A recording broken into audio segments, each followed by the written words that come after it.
Oh, it's not working. Go live. Okay, It says live there it here. is. Oh, all right, there it is. I see it. All right, let me get into the screen here. Greetings and salutations. It is I, your bard. Hear the voice of the bard, who present, past, and future sees, whose ears have heard the holy word that walked amongst the ancient trees. Good to see you. I have a very special guest here once again, the one, the only, the professor, Dr. Michael Martin, who is going to talk to us today about the great Sophia. Now, I want to give people some background history of my relationship with Dr. Martin here. When in my early theological formation years, I got a hold of some material from this wonderful theologian called Father Sergei Bulgakov, and I was fascinated. I was fascinated with it. I didn't understand what the hell he was talking about, but I was fascinated with it. And one of the books that I had picked up was his Sophiology. And at the time, I was a Christian fundamentalist for a long time, so that I had a lot of conflict. And through a synchronicity, I found Dr. Martin here. He had done an interview with some other gentleman that was in the Byzantine church that I was in. And so I reached out to him and we began this conversation. And I thought Dr. Martin was a heretic, but I listened to him. You were I right. listened to, yeah. Now I'm a heretic too. I had listened to him and to hear, I would reach out with questions that I have, and he was very patient with me. And I began to listen and more, and to be able to experience this thing that I was very much attracted to, Sophia. I just couldn't get it out of my life. I kept seeing it, I kept experiencing it, and what was on paper kept contradicting it. The church, there wasn't much room in terms of the church, in terms of the dogma for the lady. Right. All the church wanted was the penis, no ladies at all in it. And I had a great difficulty. And Dr. Martin was very patient because I kept asking questions. This went on for about um, probably about 10 years or so, going back and forth, asking you all kinds of questions about it. Things began to make sense. Things began to I began to see, and eventually, this experience of Sophia led me out of the church, which I never thought I would leave the church. I never thought I would be in the place today. You left the church as well, probably for other reasons because of the cowardice that was in the church. Yeah. That was, yeah, that was unfortunate. Yeah, during that time of COVID, so many people they left because you're supposed to be not afraid of death, and the church was very scared. They showed their true colors, and I kept trying to get Dr. Martin to come back to church. I tried, You but did. he remained steadfast, and his experience, which I never thought I would be following him in the same footsteps and doing my own thing. Leaving the institution of the church behind and going out on my own and finding my place as the bard that I am on this journey. Um, Dr. Martin, at any time you can answer any of these questions if you see someone on there that is reaching out to you. You can see that people are mentioning Cerdwen there. Cerdwen is the goddess of bards. That's what she's a Welsh goddess. I don't know if Yeah. you are Mhm. familiar with her, but she's the patron saint here. So you have all of these pagans in the crowd here Nice to praising see the you. Cerdwen. Yeah, Yeah.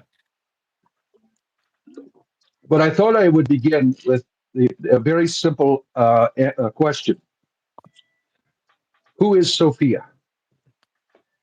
That's the question. No, well, Simple, Sophia, simple question.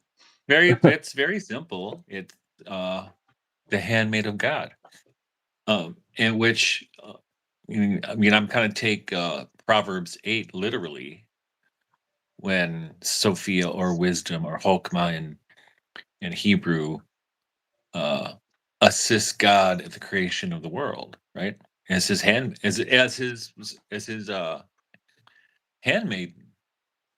And then again, Sophia appears in the Virgin Mary, because what does Mary say to Gabriel? But behold, the handmaid of the Lord, right? So that's who she is. But the thing is, as you pointed out, there's been I wouldn't say there's no room for Sophia, because Sophia, as I wrote in my book, The Submerged Reality, is the submerged reality in sacramental Christianity, which means the Orthodox, the Catholicism, and even the Anglican Church to a significant degree, even a little bit in Lutheran Church. But there's no room in the received tradition to place that. So imagine, when I was like a kid, I was 18. One of my first jobs was as a mail boy at an office building. And there we had like all these cubby holes where you put all the mail, right? Right here's for the vice president, the president, the head of the personnel department, right? Receiving. So I would organize all that, and that's kind of the organon that we have in the Christian churches, of the organon of the categories we have. And what happened, I think, at the early days of the church, which was deeply influenced by Neoplatonism, where a lot of the philosophy of the church, or at least the way of thinking about things of the church, was just part of the culture, right? Just like right now, we would talk about we might talk in terms of AI and technocracy, and we have our own kinds of metaphors for how to understand the world, and they change over time. But at the time of the late classical period, when the church began, they had most of their categories were either from Judaism, but mostly from Neoplatonism. And when the idea of Sophia comes up, they got no place to put it. Right? We already have the categories all laid out. We got all the cubby holes already. We don't have a place to put this one. So they're like, what do we do with this? You know? And that's what I think happened. And but there have been, over history. You mentioned Bulgakov, but he was like a Johnny come lately to the Sophiological party, because it depends how far back you want to go, right? But certainly in the modern era, going back to the Renaissance, you see glimmerings of Sophia in the Platonic Academy, or the Plato Academy, around Lorenzo de' Medici in Florence, which, if you know the famous painting in the fresco on the ceiling of the Sistine Chapel of God creating Adam. And I always wondered as a kid, I always loved that painting. And there's in the picture, God the Father has his arm around this woman while he's creating Adam. Well, who's that woman? Well, it's Sophia. It's actually that is a direct quote of Proverbs 8, right? Interestingly enough, too, also in that, if viewers, you can check it out now. Also in that image, there's like this winged thing, that like a chariot that God is riding on. It's actually a dissection of the brain, the human brain. Isn't that cool? Oh, wow. Interesting. And so it's there, but a little bit later, it kind of organically happened with the Lutheran mystic Jakob Boehme, or Jacob Boehme, some people call him. So what happened with him, and this is like, the funny thing with the Protestant Reformation is they said, okay, you can interpret the Bible the way you want now, because you don't have to go to authority. So what does Boehme do? He interprets the Bible. And here's reading it literally, like I was, right? Reading Proverbs, or even you can even read Genesis, where God says, let us make man in our image. Male and female created he them. Well, and I even got this idea. This is not my idea, from an Orthodox theologian of the early part of the 20th century, Alexis Mensberger, who said, "Oh, yeah, actually, that's God talking to Sophia when he says, 'Let us make man in our image,'" right? Which I like Mm-hmm. that, right? You know, it might be. I don't know if it's right, if it's wrong, but I like it, so I'm going to stick with it. Mm-hmm. You know what I mean? But Burma, he kind of introduced this thing, and he was like ground zero for modern sophiology, and he wrote a number of books. And he was not a theologian. He was not even educated. He was a cobbler. He was a shoemaker, and so he wrote I don't know how many books in a very short period, and they very quickly were translated into English, and they influenced uh, communities in England and different kinds of mystics in Protestant mysticism in England. Um, but those books also ended up in Russia, and so there were, and you can see elements of Burma in German Romanticism, German idealism, but then it really kind of comes back or becomes relevant in the late 19th and early 20th century when you get this phenomenon of Russian sophiology. And that starts with Vladimir Solovyov, who, as a little boy, like he's like 9 or 10, had a vision of Sophia during the liturgy. I think it was on the Feast of the Ascension. He saw this woman on the altar. And then when he was 23, I think he was in London researching Sophia at the British Library. And while he was at the library, he sees this the head of Sophia shows up to him, and she says, meet me in Egypt." And he drops everything and goes to Egypt. Mm-hmm. And he's wearing, so get this, kind of a great story. So he goes to Egypt, and he doesn't know what the heck he's doing. So he's wearing this, he's got this black jacket and frock coat and top hat on, and he's walking around the desert like a nut. Where's Sophia? Said she'd be here. Then he gets jumped by Bedouins who want to Oh rob him. no. But he looked, if you ever see a picture of Slovak, he had long black hair, black eyes, very dark eyes, black beard. And they thought he was the devil, so they left him alone. But they left him out in the desert by himself. And then in the middle of the night, the moon's coming up over the desert. And what does he see but the Virgin Sophia, who speaks to him? And Wow. he wrote about that in a poem called Three Meetings. And so, but it's kind of starts with him. And then these younger uh, Russians, most of whom did not know Soloviev. There's one, Andrei Belyi, who was a poet. He did know. He met Soloviev. He was as a young man. He met him, but what happens is after this, especially in the early part of the 20th century, these really important Russian theologians and mystics. You mentioned Bulgakov, and another one Mm-hmm. is Pavel Florensky, who the anniversary of his death we celebrated yesterday. Actually, Oh he wow. was martyred. Wow. He was martyred by the Russians. Florensky was kind of a genius, and he was not only a great theologian, but he was an art critic, and he was a engineer and a scientist, a mathematician, a genius. And actually, what happened, he most of his friends had escaped Russia or had been kicked out. Bulgakov ended up in France, and so did his other friend, Nikolai Berjayev. Florensky didn't want to go. He stayed in Russia, and he was useful to the Bolsheviks because he was a really gifted electrical engineer, and he designed the first electrical grid of Russia. So they let him finish that, and then they killed him. So, but Oh we my. observed his feast day was yesterday. Wow. And you're going to be teaching a course on him coming up. Yes, I'm going to be teaching a course on Saturdays, 1 o'clock Eastern time. It'll be on Zoom, but it'll be in real time, starting I think it's January 10th. So you can go to my Substack, The Druid Stares Back, or my website, the Center for Sophiological Studies, And I and have you can all find. of that down below for people who Okay, are good. interested. Yeah. So yeah, but in his book that we're gonna do, "The Pillar and Ground of the Truth," is probably one of the more extraordinary religious text of the 20th century, and he wrote it. I think it was only 26. Oh And wow. it's astounding. It's an astounding piece of work. So yeah, it's you don't know whether to call it theology or mysticism or poetry. What is it?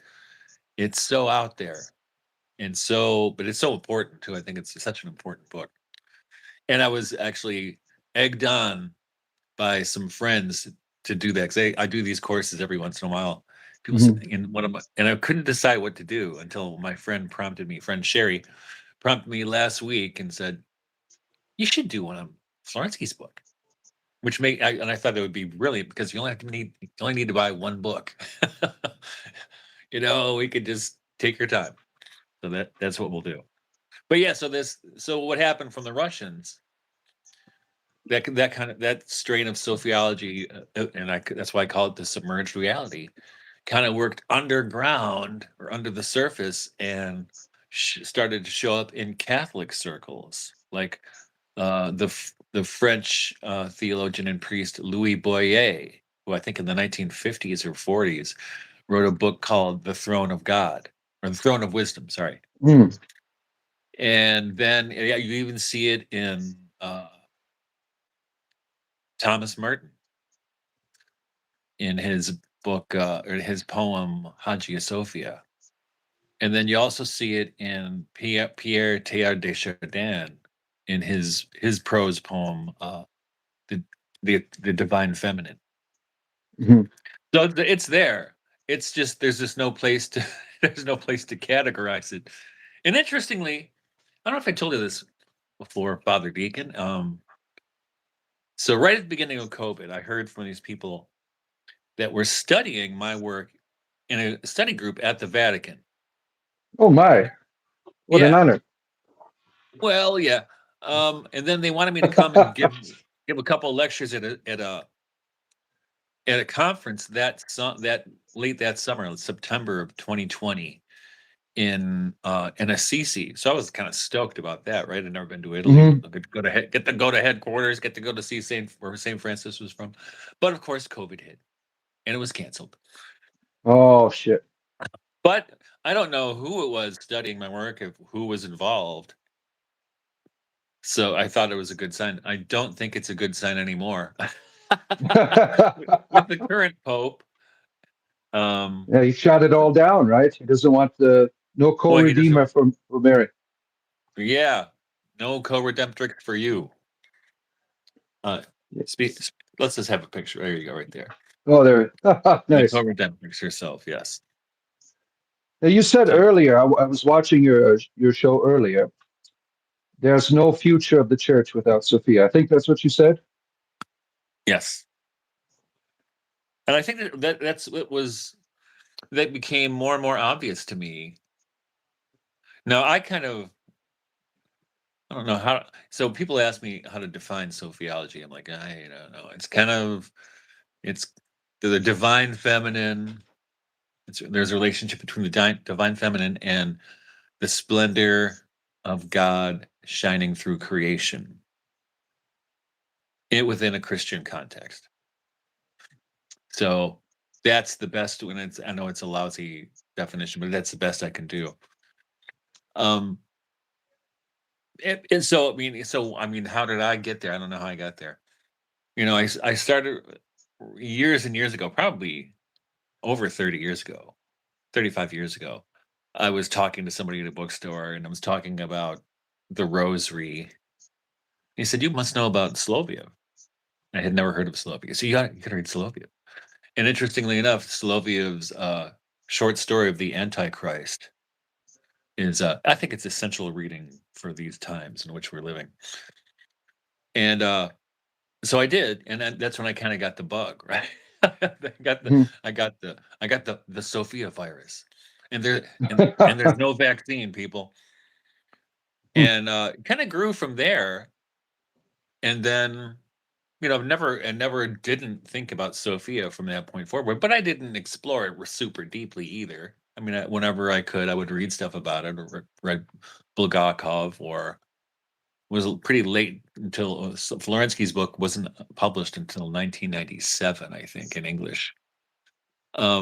So I read what I could, mostly of Bulgakov, and then what happened when I was doing my doctorate, and my doctorate is in early modern English literature, and I was writing my dissertation on the encounter with God in writing, so in poetry and other kinds of writing, and what what was happening is, so I was writing about the metaphysical poet Henry Vaughan and his twin brother, the Anglican priest and alchemist Thomas.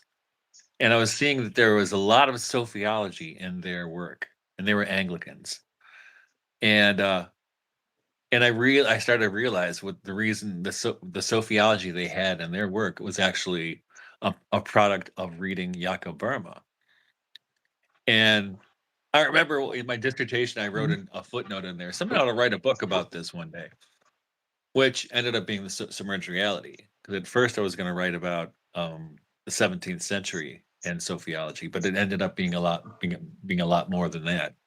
But I think that was an important moment in Christian mysticism when Burma's ideas started to filter out into Russia and Germany and England. I don't know if it ever had much influence in France, maybe a little bit, but I know Germany and England I know England very, very well, and Russia. In those three places, it really manifested. In fact, even in the Russian church, I can't remember. It's been a while since I looked at it. I have it in a file someplace. Some Russians even wrote, Russian priests wrote a akathist to Sophia. I think that's what it was called. I can't remember, but it was a prayer service, which I don't know if it was ever used in public, or I don't know, but it's out there, and I had a copy of it. I don't know what happened to it. It's been decades since I looked at it. So yeah, so what happens? So it kind of boils up, then it goes kind of settles back down. And what happened with both Solovyev and Bulgakov, and not Florensky, surprisingly, they were heavily criticized because of their sophiology, right? Like they're introducing a fourth person into the Holy Trinity, which essentially they were. Bulgakov, though, was a priest, so he was under vows of obedience. So he was kind of he's kind of like Galileo. Because, well, you can't talk about this. Oh, I wouldn't talk about this, and he talks about it anyway, right? And but there's other thinkers. No, Florensky is wild because his work is so theological, and he doesn't seem to be censured. People don't talk about, probably because he's protected by the mantle of martyrdom. He died for the church, but he's not considered a saint. But Solovyev was not a priest, so he could shoot his mouth off if he wanted to. He would risk being excommunicated, I suppose, but it never happened. And he was part of Solovyev's project was to unite the Orthodox and Catholic churches. And I always talked about people, it's with I like that idea too. I wish that would happen. I don't think it's going to happen. It's going to it would take a miracle, because you know why it's not going to happen? Because they don't want it to happen. That's why. Yeah, right. I mean, we know Eastern Rite Catholics, right? We're proof that it can happen, but they don't want it to happen. No way. But I digress. And then, there was another sophiological thinker, though his thought was it ranged so much over so much different territory. Nikolai Berdyaev, who was a very close friend to Bulgakov, and they both emigrated to Paris after they got kicked out of Russia. His work is very sophiological as well, though the language, of Sophia fades from the way he writes over time.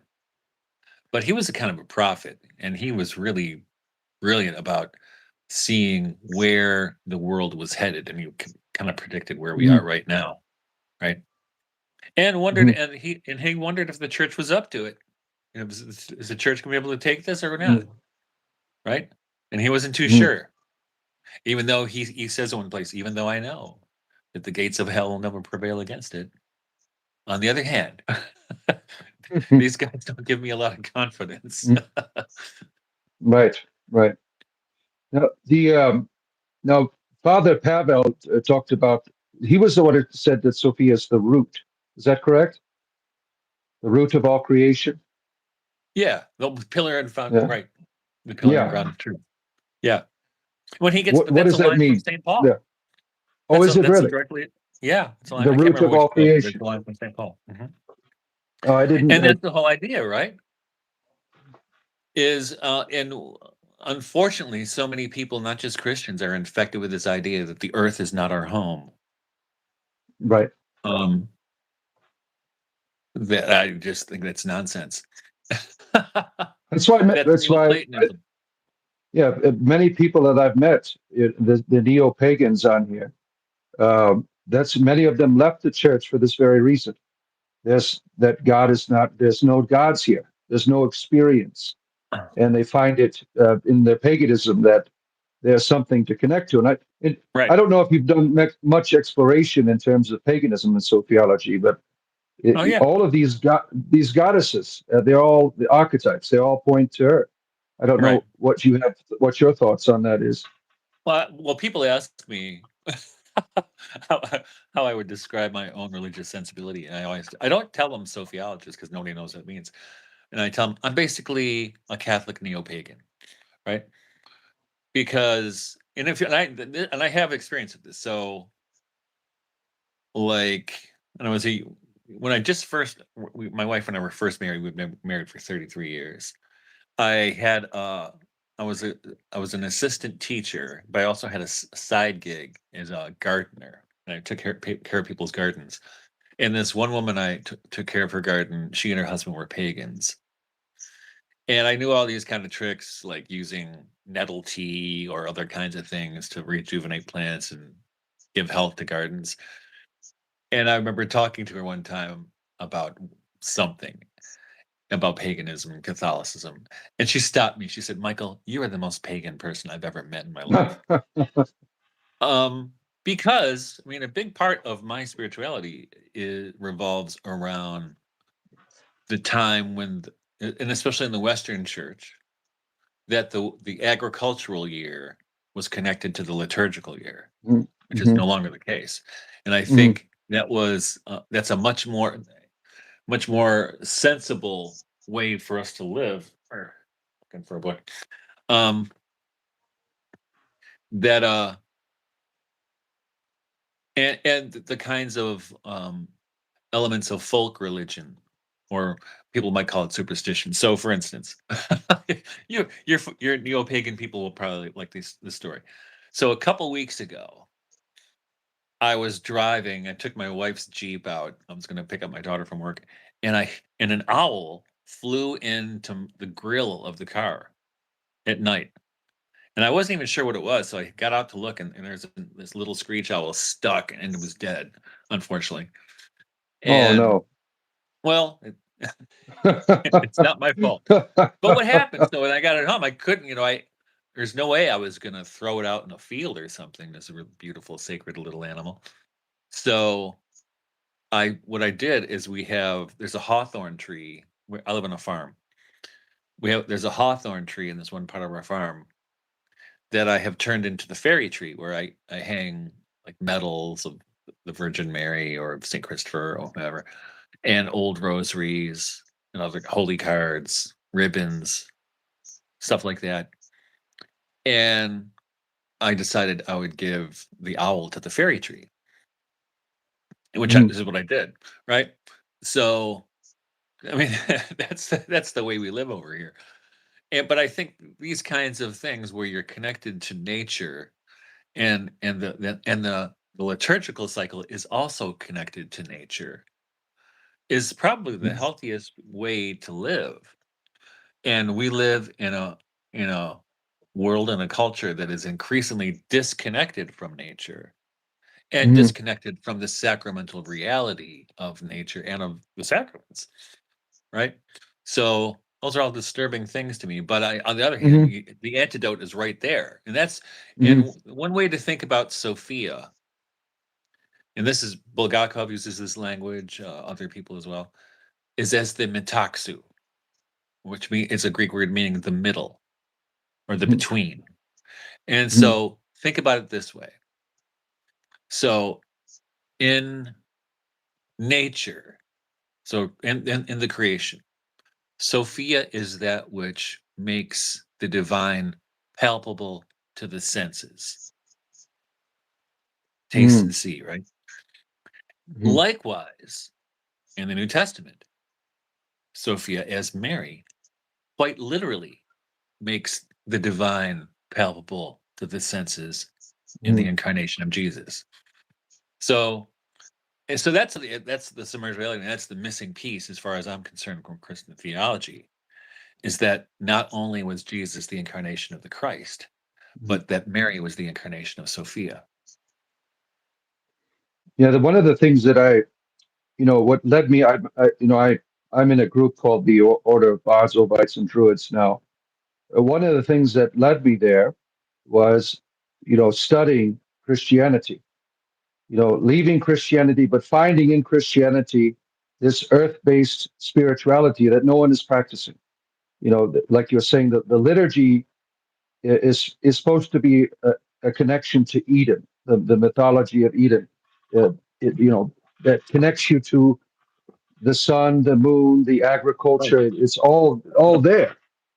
I remember, in the spirituality of Hesychism, not the deranged, crazy Orthodox version of it.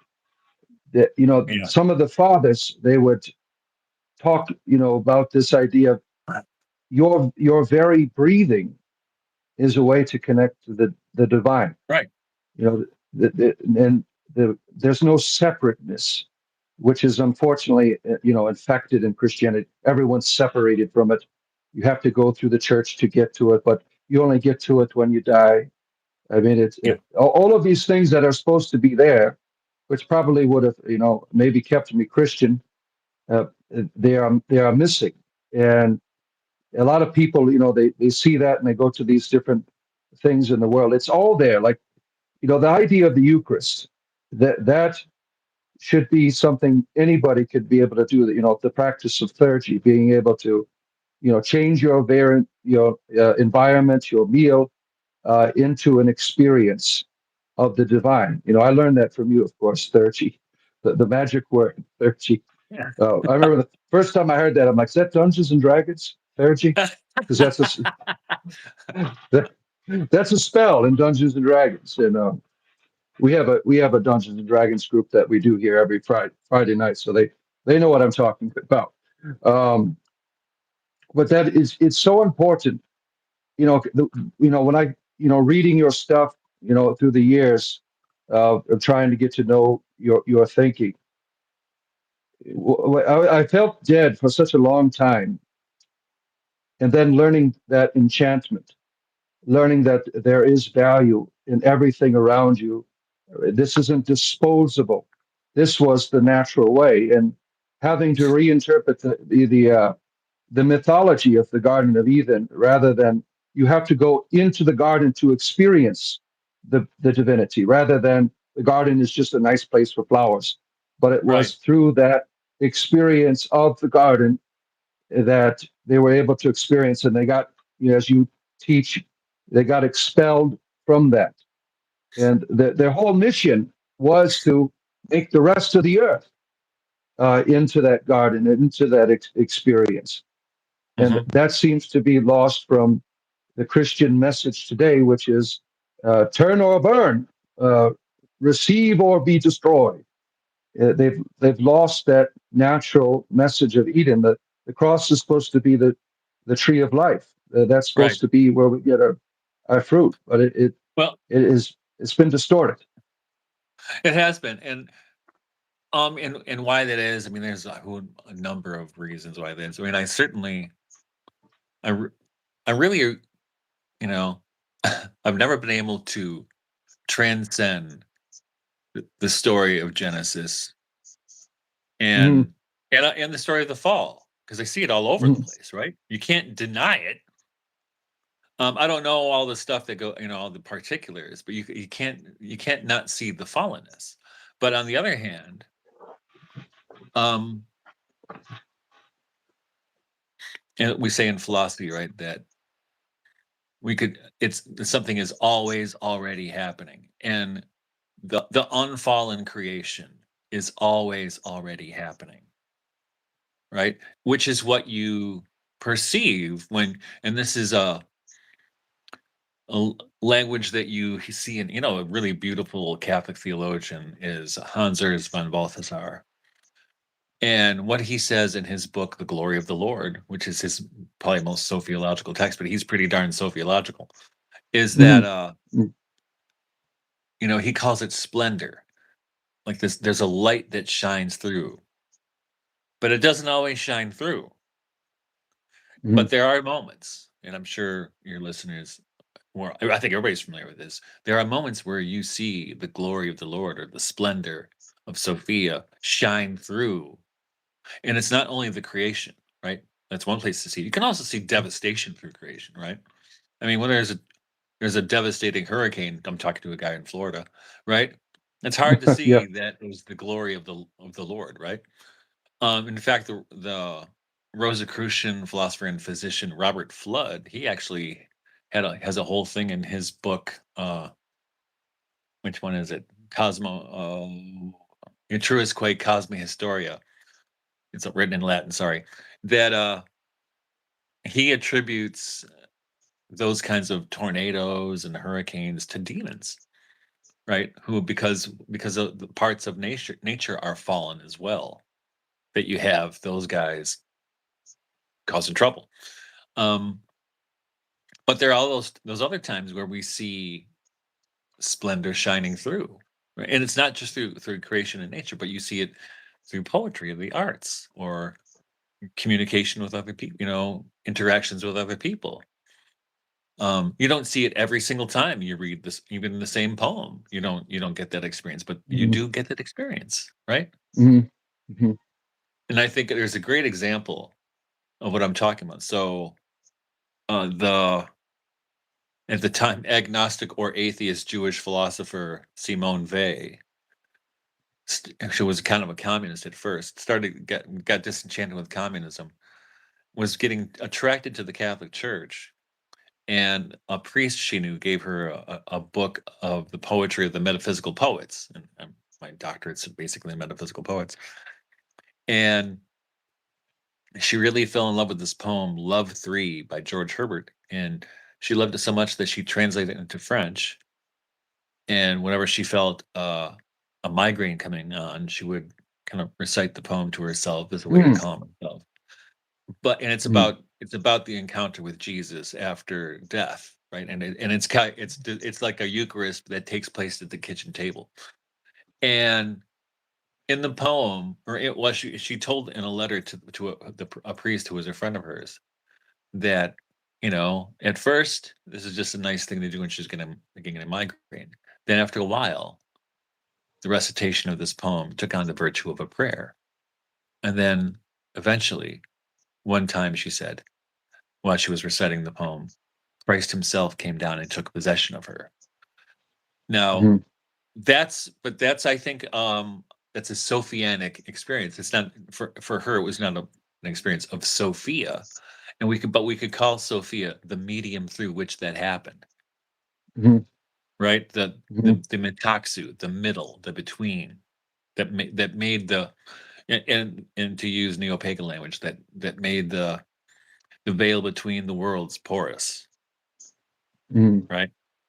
And that's I think that's I've had enough experiences that affirm that to say she's right on the money, that this is what happened.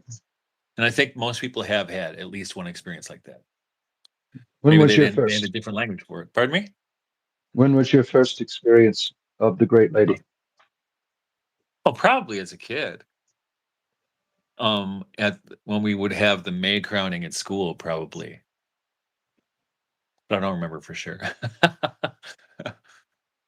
But certainly I remember the May crowding was a pretty cool experience when I was in Catholic school in the 1970s. When I was little, by the time I hit puberty, I was kind of jaded about it. But I wasn't first, second, third grade. That was my jam, right? Hmm. And is this experience? Do you keep going deeper into it? Is it like been unfolding in throughout the rest of your life?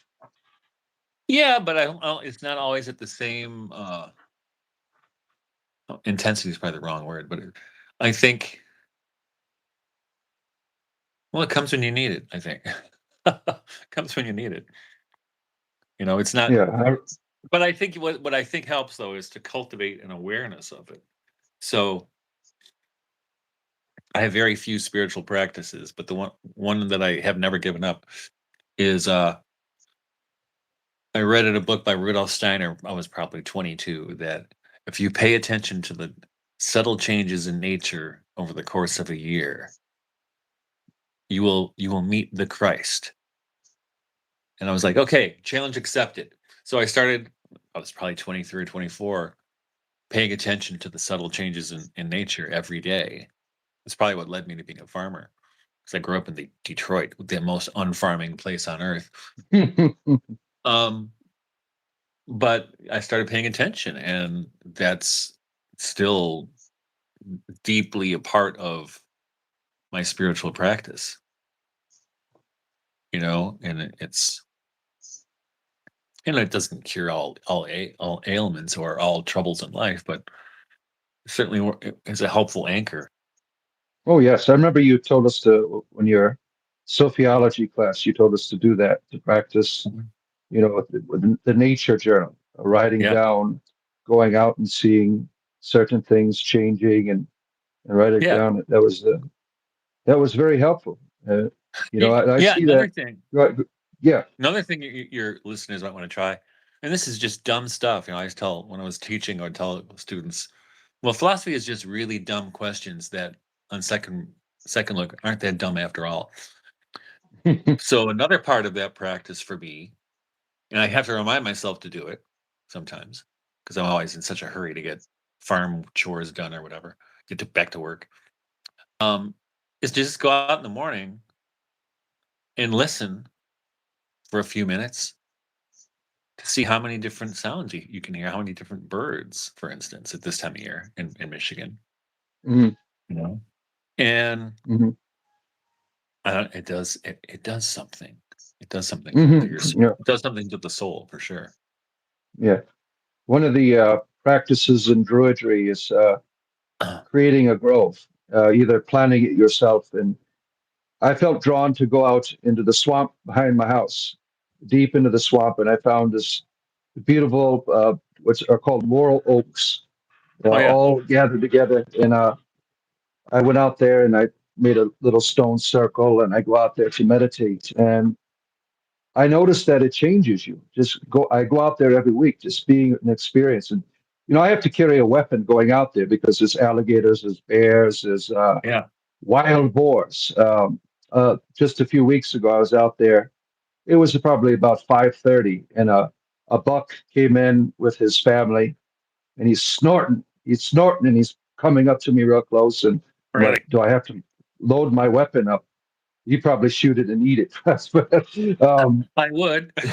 but a bird came down and started going kiki kiki kiki, and it ran away. But it's beautiful to be. You know that about being out in the blind.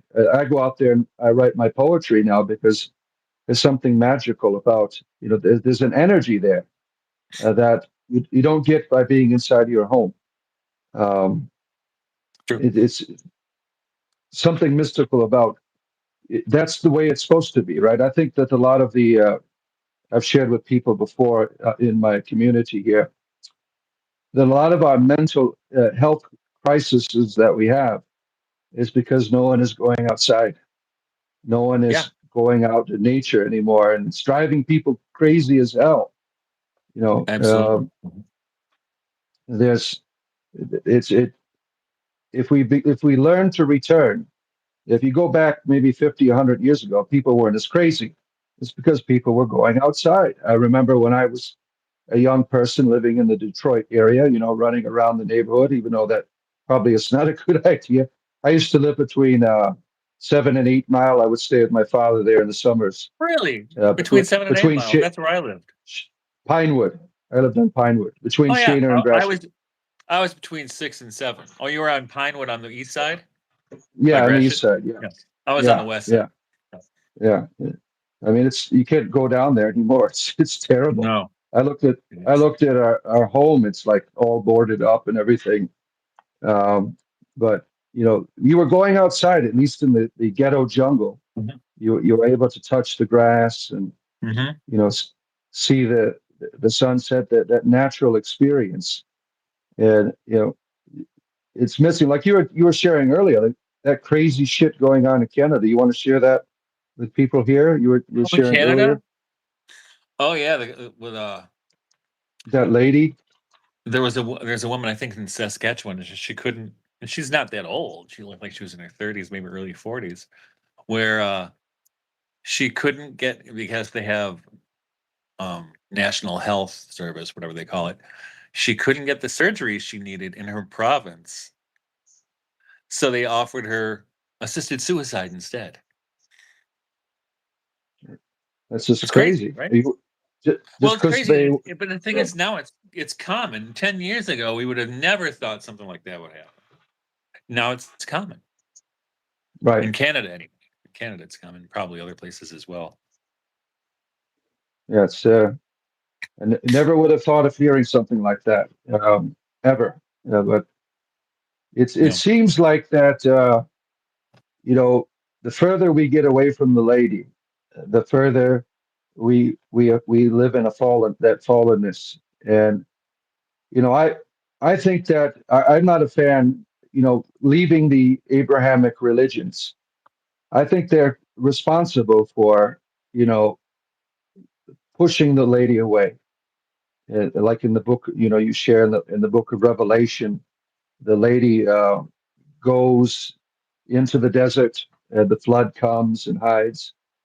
I think there's not everybody in it, obviously, but there seems to be like an agenda, uh, the use of religion to destroy the lady, the female. That's been my I would experience. I don't call know it. what you. I think it's a psychological mechanism. I don't know if it's that conscious. I think it's a kind of a psychological mechanism. Tell you the truth. Um, I don't think. Yeah, but I think it's a psychological mechanism, because if people are messed up, they're going to make up messed up decisions, right? That's what I Right, think right, happened, right. and that's why you only see uh, the Sophianic shine through here and there Mhm. in Catholic or Orthodox theology or Protestant theology, right? Um, and that's why I think that's the future, and I think that was the future that Bulgakov saw. That's the future that Florensky saw, that Solovyov saw, that Rajayev saw, that Burma saw, that I see. That's the future, or it will stop. But the thing is, I shouldn't even say or it will stop. That's just the future. That's it, right? That's just going to happen. That's how it's going to be. And that's how it's going to be, because it even says so in the Bible, right?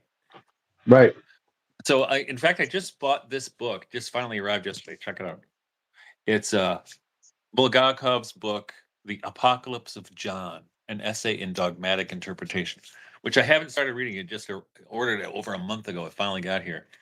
Oh wow. Um, and as you mentioned, I've been meditating a lot on the Book of Revelation these days, and the role of Sophia in the Book of Revelation, who is both the woman with child and the woman clothed with the sun. And she's also the New Jerusalem, clothed like a bride for her husband, right? Hmm. She's all three. Those are three manifestations of Sophia in the Book of Revelation.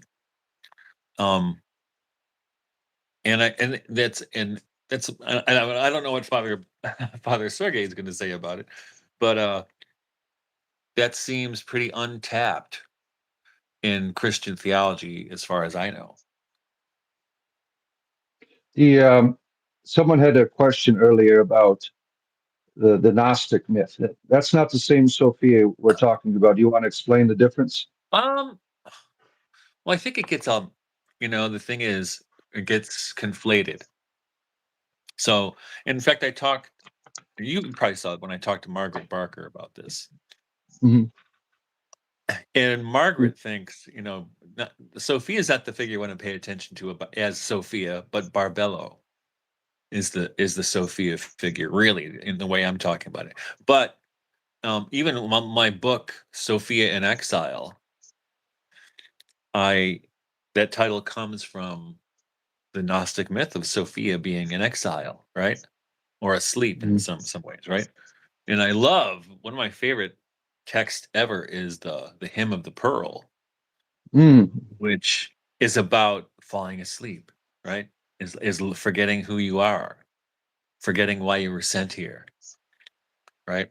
And it's really the Hymn of the Pearl is like how not I, but Sophia in me, because that in the Gnostic myth where Sophia goes to sleep, well, it's really not Sophia who's asleep, it's us. We're the Mm. ones who are asleep. We're the ones who are drugged and can't see what is real. And that's part Mm-hmm. of, I think, the awakening to truth is waking up to what we're. And this is what people ask me if sophiology is like mysticism or something. No. It's an accurate description of reality. Mm. That's all it is. And they have to learn how to accurately describe reality then. So one of the ways, so what we like to do as humans is just like the church fathers, we got our categories, and I'm going to make this fit my categories, right? But I come out of the philosophical school of phenomenology, where you try to turn that left brain part of you off while you're being present, whether it's to phenomena, being present to nature, or to a poem or whatever. Because the thing is, we always want to bring in the little critic, or our little narrator. I'll tell you what this is. This is the reason the sun looks like this color is because there are little particles of dust between the earth and the sun, and it makes it this color. Turn it off or whatever it is, and just behold the phenomena. And as Goethe would say, let it speak to you. Mm-hmm. Because we speak to the phenomena, we don't let it speak to us. Mm-hmm.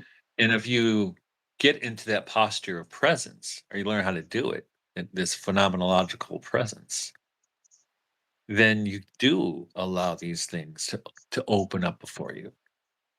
Maybe not every single time, and maybe you're not always in the right disposition to do that. But that's the proper way to apprehend reality, Mm-hmm. not I find an found it very, ideology. yeah. You Go you ahead. mentioned something like this, so I think it was last summer, and I found it very helpful when it comes to the spirit, or whatever spirits, whatever gods might be. When you're trying to force your way, put your head out there, as you would say, nothing happens, right? When you go out to your deer blind and you're looking for the deer don't come. But when Exactly. you're making yourself available, and that's what I encourage people to do. Don't go finding your gods. Let your gods come to you. Don't make Yeah. it happen. They will reveal themselves um, to you. And I think that's a Hmm. very, very important practice in spirituality. Because ultimately, what happens? You create your own personal reality, and you stay there. You don't make any room for the other person when you're defining it by the way you want it to be. Um, the the archons in Sophia. What's the connection? Oh, the archons are the bad guys, right? And we're still dealing with them right now.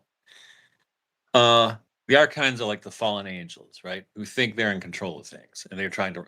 Now, some people will talk about the Nephilim from the Old Testament as kind of an archon type, and Saint Paul, as you know, in Ephesians, talks about the archons, right? These are, Mhm. when he says our struggle is not with flesh and blood, but with Mhm. the powers, and archon is the Greek word for powers, right? Mhm. And and I've been using, as you know, this language for at least 5 years. Once COVID hit, and the archons or world rulers of our planet have been trying to enslave us, right?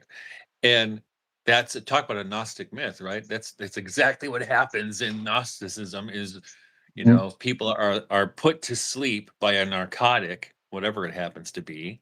Like in the Hymn of the Pearl, he eats the food of the Egyptians and he forgets who he is. So we're all eating the food of the Egyptians and we forget who we are, or we're eating the food of the archons, or being injected with the food of the archons, and we forget who we are. So I think this is a very real reality. I gotta let my dog out. She All right, no was problem. snoring here. Now she's awake. All right, Here she goes. I got to She's do just in my that for my office. rabbits.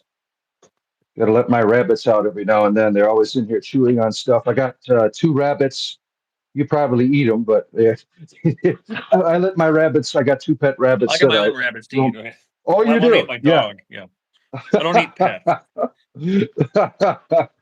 uh, but now I don't know if you might think this is crazy, but your description of the archons, I see the church as in control of the archons. As a clergyman, most of the people there in my ministry that I've experienced, they're not there like for Christ at all. They are there because they are afraid, and I think I see that energy as something that feeds this dark power, these archons. I don't know what you'd think about that, but that's one Well, of I the think that's something I saw, I I've guess. seen it too. I've seen it too. Well, I think, and I think the world rulers, they want to work through the Catholic Church, Mhm.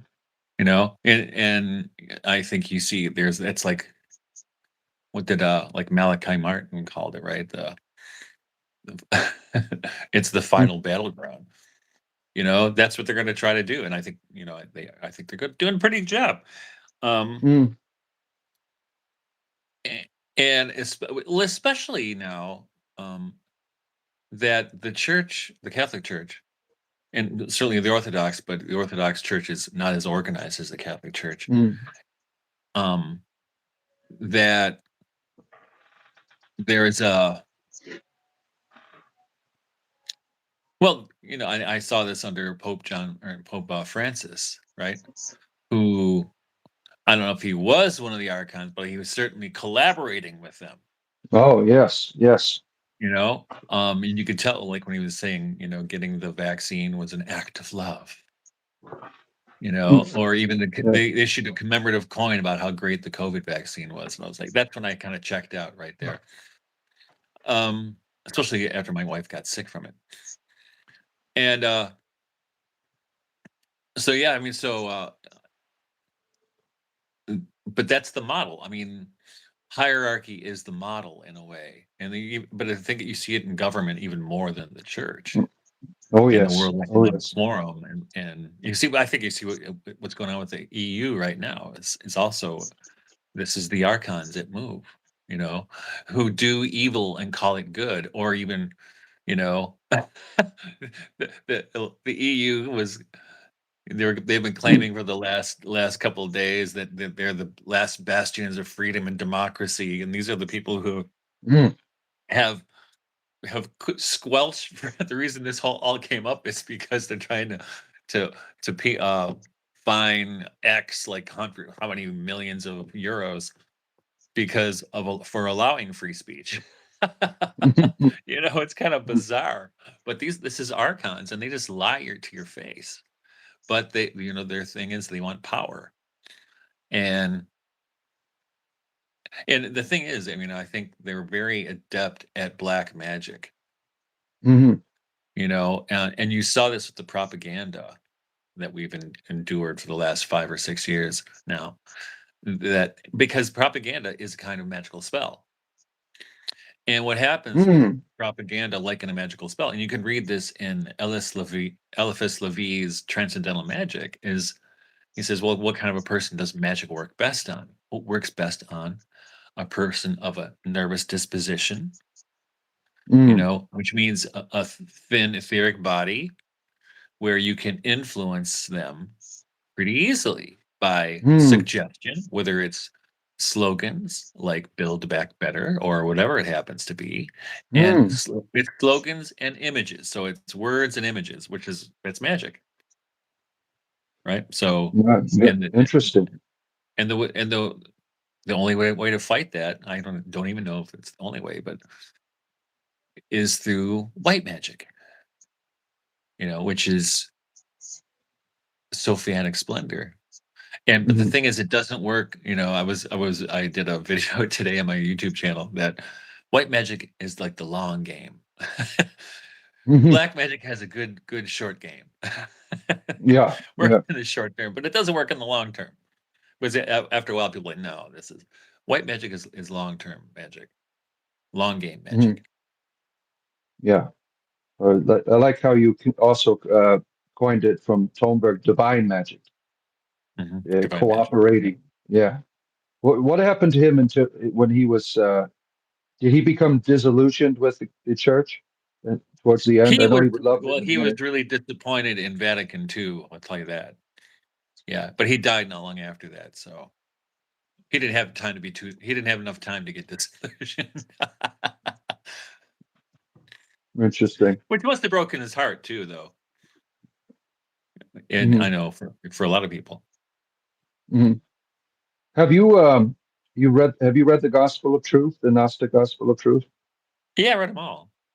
What do you think about the idea that the logos comes here not because for purposes of sin, but rather to lead us back to the arms of the Father, and that's becoming a human being, he had to die. The death wasn't to pay off any deity or anything. It was just a sacrificial act of becoming human. Yeah, Partaking in the gift of men, as Tolkien would say. What are your yeah. feelings on that? And that's always how I've understood it. Yeah. Yeah, the penal substitution. I don't. What? How did Margaret Barker say it when I talked to her? She had a funny way. We're gonna have to go after them with sticks or something. The people who push that because it doesn't make any sense, right?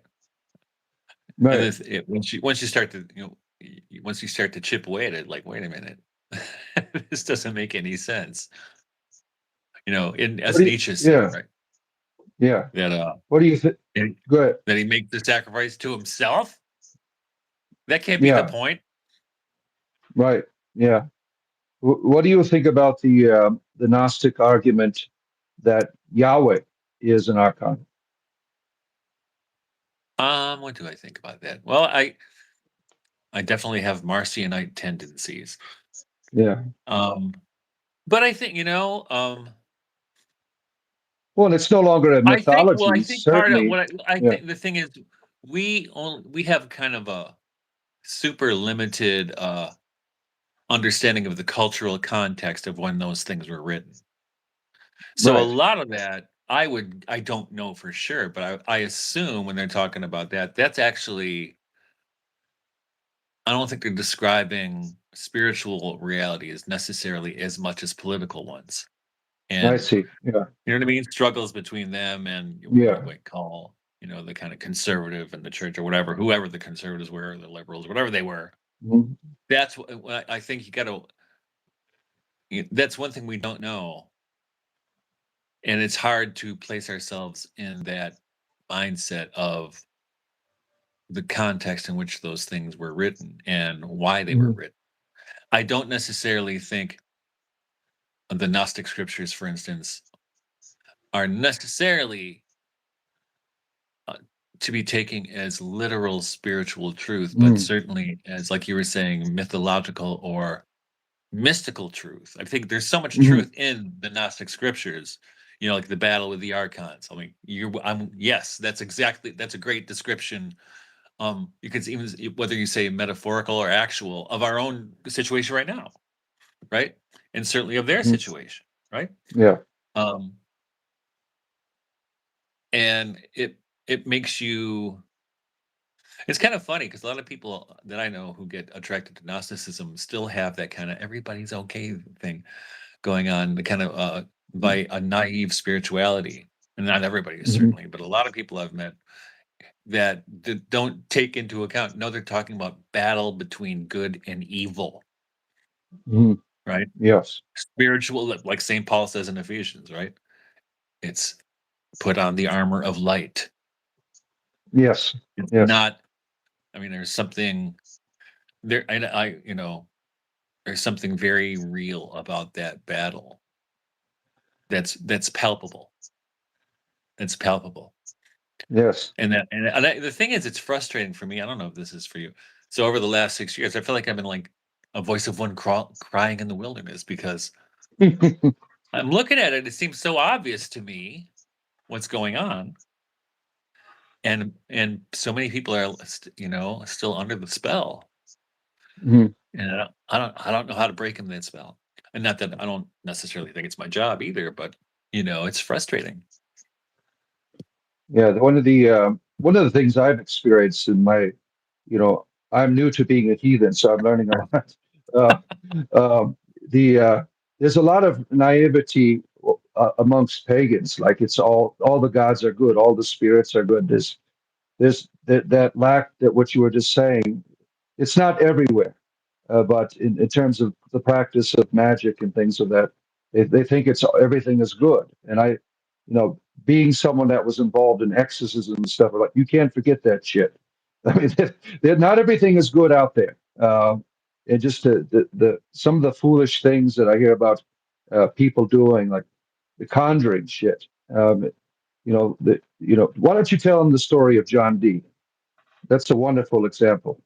If you the court sorcerer. Well, I think John Dee, what happened with him? I think he was, like most people, he was basically a decent human being, loved his wife and his children, but he also liked to be called wise. And he was a genius. I mean, he had reason to be called wise because he was. He was brilliant anyway. But he was really heartbroken at the divisions of Christianity after the Reformation. And he was seeking a way to unite Christians once again. And he thought the way to do that would be to find the language of Adam. That part of our problem was the problem of the Tower of Babel. And if he could find the language of Adam, he could, he thought he could help restore all things and restore the church. But he chose to do it through scrying or mediumship. He wasn't the medium, but he had a medium, worked with him, Edward Kelly. And they started getting this language of Adam. But it's like, I always tell people with using Ouija boards or anything like, or scrying, said, you think you're talking to the good guys, but how do you know? And what does St. John tell us? Test the spirits to see if they be of Christ. And so what they did, but I can compare it to just dialing up random 10 numbers on a telephone. You're like, yeah, can I talk to Jesus? And the bad guys on the other, yeah, he thinks it's Jesus. Yes, Jesus speaking, right? That's how it works with that kind of spiritual activity, which I don't encourage anybody to do. But that's what John Dee was doing, and they played him. They played him for a fool, and it didn't go anywhere. It ruined his life. Yeah. He's kind of a sad. It's a very sad. In fact, I wrote a play about it a long time ago. It's a Did you tragic really? story. Yes, I did. Wow. Yeah, that was a It's a powerful tragic story. Yeah. I remember you sharing that like probably about 10 years ago on your older blog. You had a different blog before. Yep, I did. Yeah. I remember hearing that. I'm like, wow. I mean, it's easy to be fooled. Well, that's why I wanted to write a play about it, because I thought it'd make a great story. It would make a great movie, actually. Yeah. So Now, there's a anybody question from on here. Netflix out there, I'm available to write the screenplay. Someone asked you if the archons are energetic, conscious beings. I would say yes, as fallen angels. Now, the thing is, I think we have like levels of archons. You got the spiritual archons, but you also have the worldly archons, like Klaus Schwab and those kinds of people. And I think no, I think so, because I think the spiritual archons are working through those guys, whether they know it or not. Mm, Like almost like demonic possession. That's what I think. Oh, I see. That's where I think the world is right now. You think these beings are controlling the government officials and things and causing all of the chaos, causing us to fight one another through our politics, and yeah, it's that's how I see it Well, in you our know what? country, right? Well, I don't know if one another through our politics. I think well, you look through the Battle of Saint Michael and the fallen angels, right? That's I Mm, see Lucifer fall like lightning. You know, there's a reason for fighting, but you know, if and this would be a great movie too, right? Oh yeah, There's a yeah. reason for fight. Well, I think the Crusades, another. I think it was justified. Um, but or like the idea of the Christian knight, the Sophianic knight is it's a noble idea, but because I think you can't have people who are just kind of, oh well, like lotus eaters, just zoned out and blissed out, and you're not going to fight back for anything. And that which is I think that was happening for a long time. People were just too Mm, preoccupied and kind of intoxicated by media or whatever, while the bad guys started moving all their pieces into place while we were mm, asleep. mm. Um, so I don't. So politically, I mean, I mean, where else are you going to work out those ideas except for in the marketplace of ideas? But the thing is, I mean, this is the weird thing is it's obvious to me that this evil is doing all these things, but no one's doing anything about it, right? Mm. And if you tell people, they're like, "Oh, that's nice," but it seems just terribly obvious, and it's it couldn't be more obvious to me. What can we do? I don't know. Put on the armor of light. Mm, But I think part of what happened is people are afraid to say anything. mm, mm. People are afraid to That's true. speak, Yeah. and I think that's part of the reason there's been such a crackdown on free speech over the last 6 years. Is if you speak truth, in fact, we saw this happen over and over. People were deplatformed or whatever. If you're talking about in a social media space, right? But also, I think it also happens in the real world. Like me, I was kicked out of every hardware store within a radius of 15 miles during COVID because I wouldn't wear a mask. Oh my. Oh my. But somebody's going to say, "No, this is stupid. I'm not doing this," right? But people were afraid, Mm, right? And you get to the point, I just don't want the hassle anymore. I'm putting the mask on, right? mm. That's an example, Yeah. He and it's talked talk about about it. the building of the kingdom of God through community and brotherly love and making that stand, the counter Well, kingdom. I think that's what you called it. well, that's interesting though. And I don't know if it was. I don't think Florida had that problem, but Michigan did during those dark times. At Easter, every holiday, they said you couldn't have more than. Sometimes it was 5, sometimes it was 10 people at your meal, and don't sing Mm. because if you sing, it might spread germs. All right. Yeah. Yeah. Right? Yeah. I Those are remember when the, that's and that because what were they destroying? They were destroying community. They closed the churches for Easter. They closed the church. You were there, or you weren't there Yep. because it was closed. But that's exactly what you're talking about. Then what they did is they kicked all these poor kids out of school onto online and F them up for a generation. And nobody Yeah. said anything, or at least not enough people said anything. Yeah, I remember that vision you had, or was it a dream about the tape on the face or the masks? Do you remember that? Sharing that? I You don't had like remember. the plastic on the face or something like that. It was a. I think I'm pretty sure it was you that you shared something. It could have All been. the people everyone had masks on or something. I can't remember what it was. Yeah, Maybe. these are things that keep us out of the real, as you would say. Now, tell people what that is, so because they've heard me Oh, say the real before. What the is real. the real? Well, that's what I was talking about Yeah. before. The real is when you learn to orient yourself to actual reality, right? And where, and that reality is both spiritual and material. You could say. I mean, I don't think I'm not. I'm not a dualist, but and that's where Sophia comes in, right? So Sophia is the metaxu, is the between, who makes the spiritual available to the senses. That's when you're Hmm. connected to the real.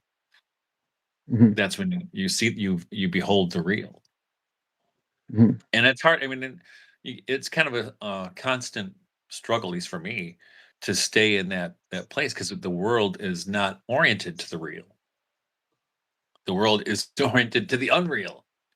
So you have to always kind of be recalibrating or resetting. That's the real great reset, right? Yeah. Do you feel that like this orientation? Like I remember you talking about Uh, the birth of the New Age movement is because the church lost that connection to the real. It stopped seeing the divine here. Is that, you remember that conversation that you had about yes, that? I do. Yeah. Well, that's what I think also with neo-paganism. My take on it is that if the kind of agrarian church that existed for Robert Herrick, the English poet, or that was celebrating Michaelmas and St. John's fires and May Day and Twelfth Night and all these things, if that kind of Christianity were still around and available, you know, that's what I like. My sense is that's what a lot of neo-pagans are actually hungering for, is something that's like that. And so they're, you got to make it up on your own then, because there's Hmm. nothing, the culture does not support that. Right. Even the culture within the mainstream churches does not support that. So you got to find it. You got to make it your own on your own, which is unfortunate. Mm-hmm. Um, I love and we do May Day here at our farm, and we have a Hmm. maypole, so, and those things are tremendously healing and centering. Hmm. They heal and center you to the real, Hmm. and you can't What do it kind of, on your phone. yeah. What do you do with your maple? How does that work? Oh, well, we have a couple of dances that I know how to do. It takes a bit to teach people how to do them, usually kids.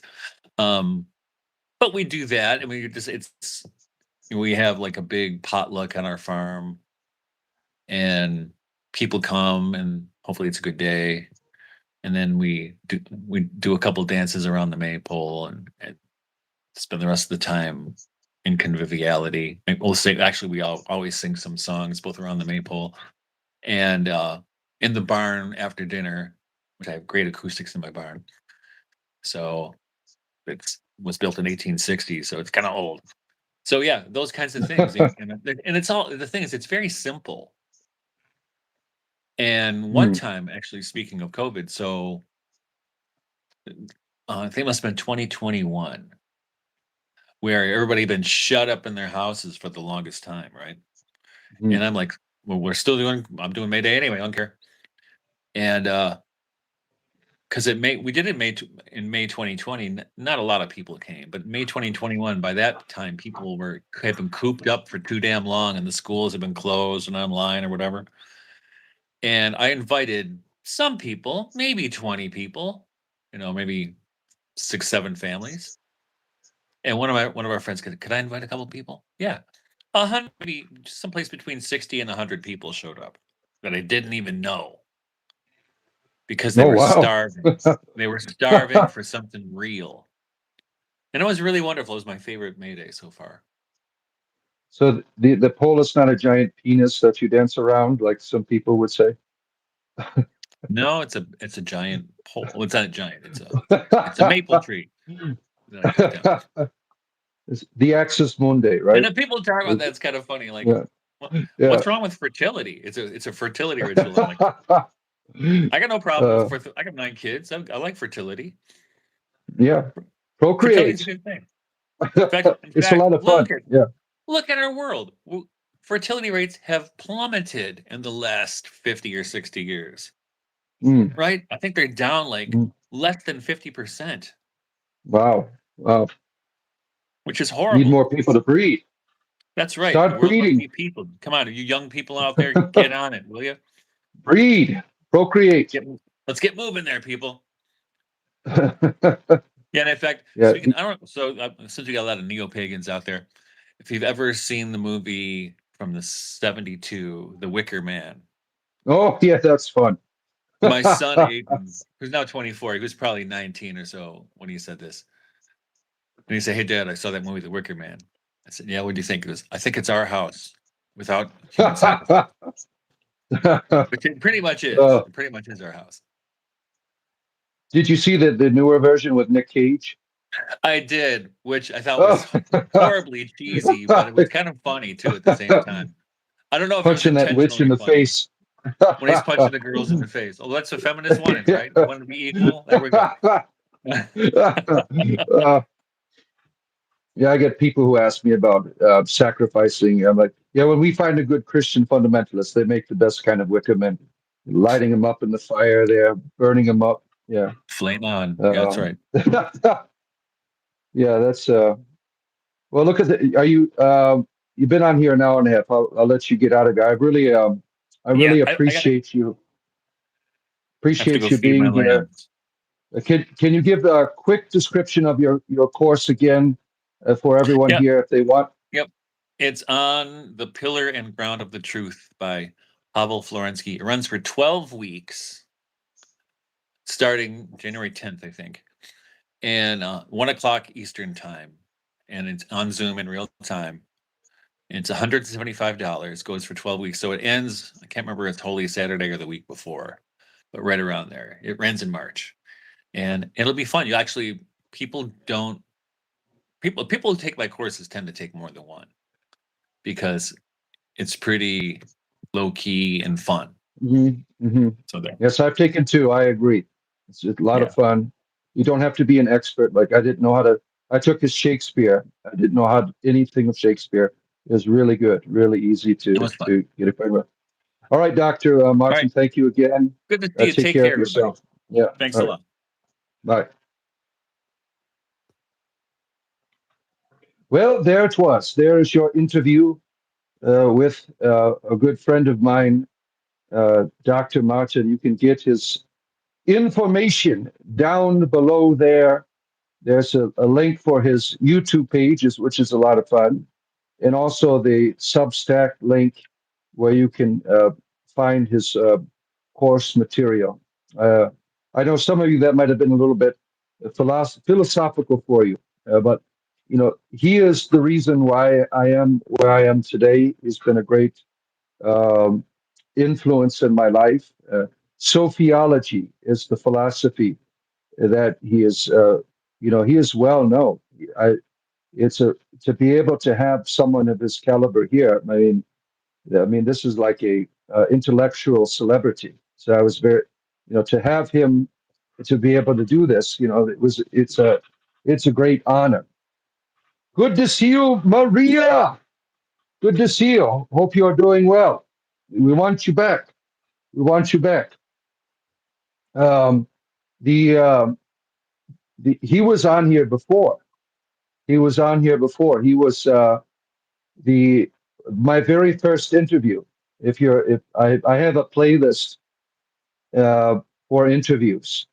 If you're interested, you can watch his interview on Christian Hermeticism. You can come check that out. Yeah, glad to see you, Maria. You were only banned for 24 hours. You can come back. We want you here. Some people have hard days. Some people have difficulties. You know, I get on people's. We fight. I fight with people all the time and make peace. You know, I'm glad that you're still here with us. Yeah, Dr. Martin. He is more Christian than I am, as you probably perceived. Uh, but he is more. He is like a pagan Christian, is what you could probably, as you said in the beginning.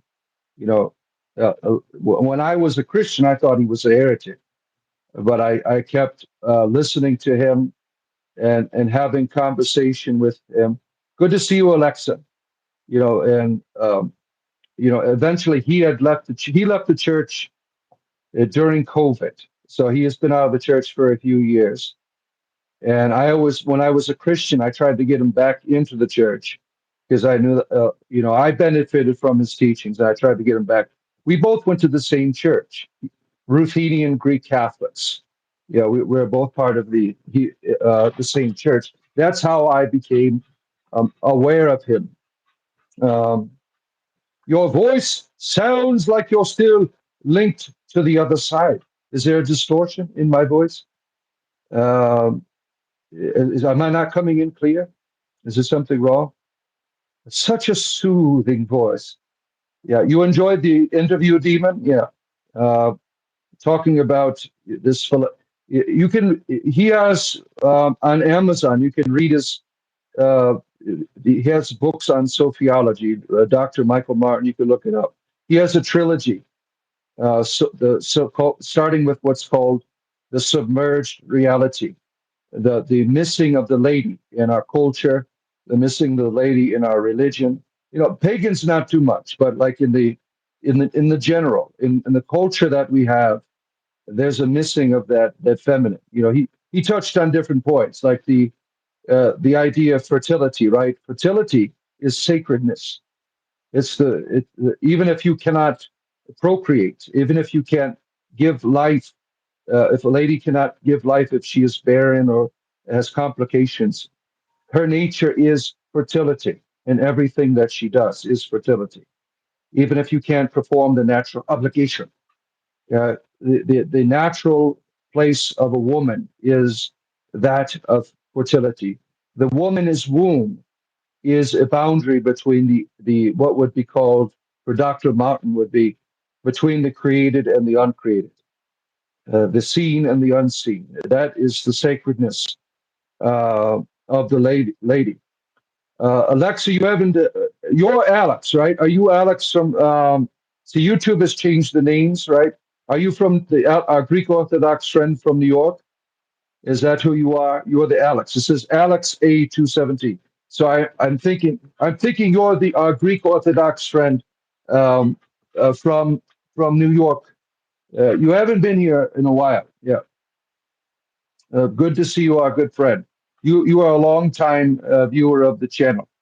I don't know if you do this or not, but I've left the church. I am now a heretic. I left Christianity. Um, all of those ideas that I shared in my previous shows, they're still a part of who I am. I have not left the Christian ideal of loving neighbor, of loving the world, of the value of the human person. But I have gone out to do my own thing in the world. You are the nine affiliated with any branch of New York. So that it is you, Alex. Okay. Good evening, Raven Shot. Good to see you. Now, I'm not high tonight because I wanted, this was a very serious and philosophical episode. So the comedy is, it's like you're watching me in the morning where I have a more serious disposition, to have that serious conversation with. I know our evenings are mostly comedy, but I am not intoxicated. And so you have me in a serious moment. If you want to have serious conversation, as we normally do in the morning, yeah, people are leaving the Catholic Church, yeah, because it is not good. And as I was talking to him, the church to me is being used by the archons. Maybe at one time the church was something doing good in the world, right? But now it is used by the kingdom of darkness. Uh, Father Deacon, I feel like you are taking me into a new direction for growth. This has been very healthy turn as my old road has turned stale. Yeah, yeah, I see that, right? We have been brought together, all of us, for a purpose. And a lot of you, our conversations, we grow together, right? And I really believe that, as I shared with you before, Night of Cipher, my insight, the seed of the beginning into your life, into your journey, into deeper spirituality, right? And we're all on this journey here together. You're sorry to hear that, yeah. I let a lot of people down by leaving the church, and that was never my intention. Uh, and I know I hurt a lot of people by leaving Christianity, but I felt it was the right thing to do for myself. There's a lot of people that I would never be able to reach if I was still in the church. And I know that people that, like my oldest son, he's a Christian. He's a devout Catholic.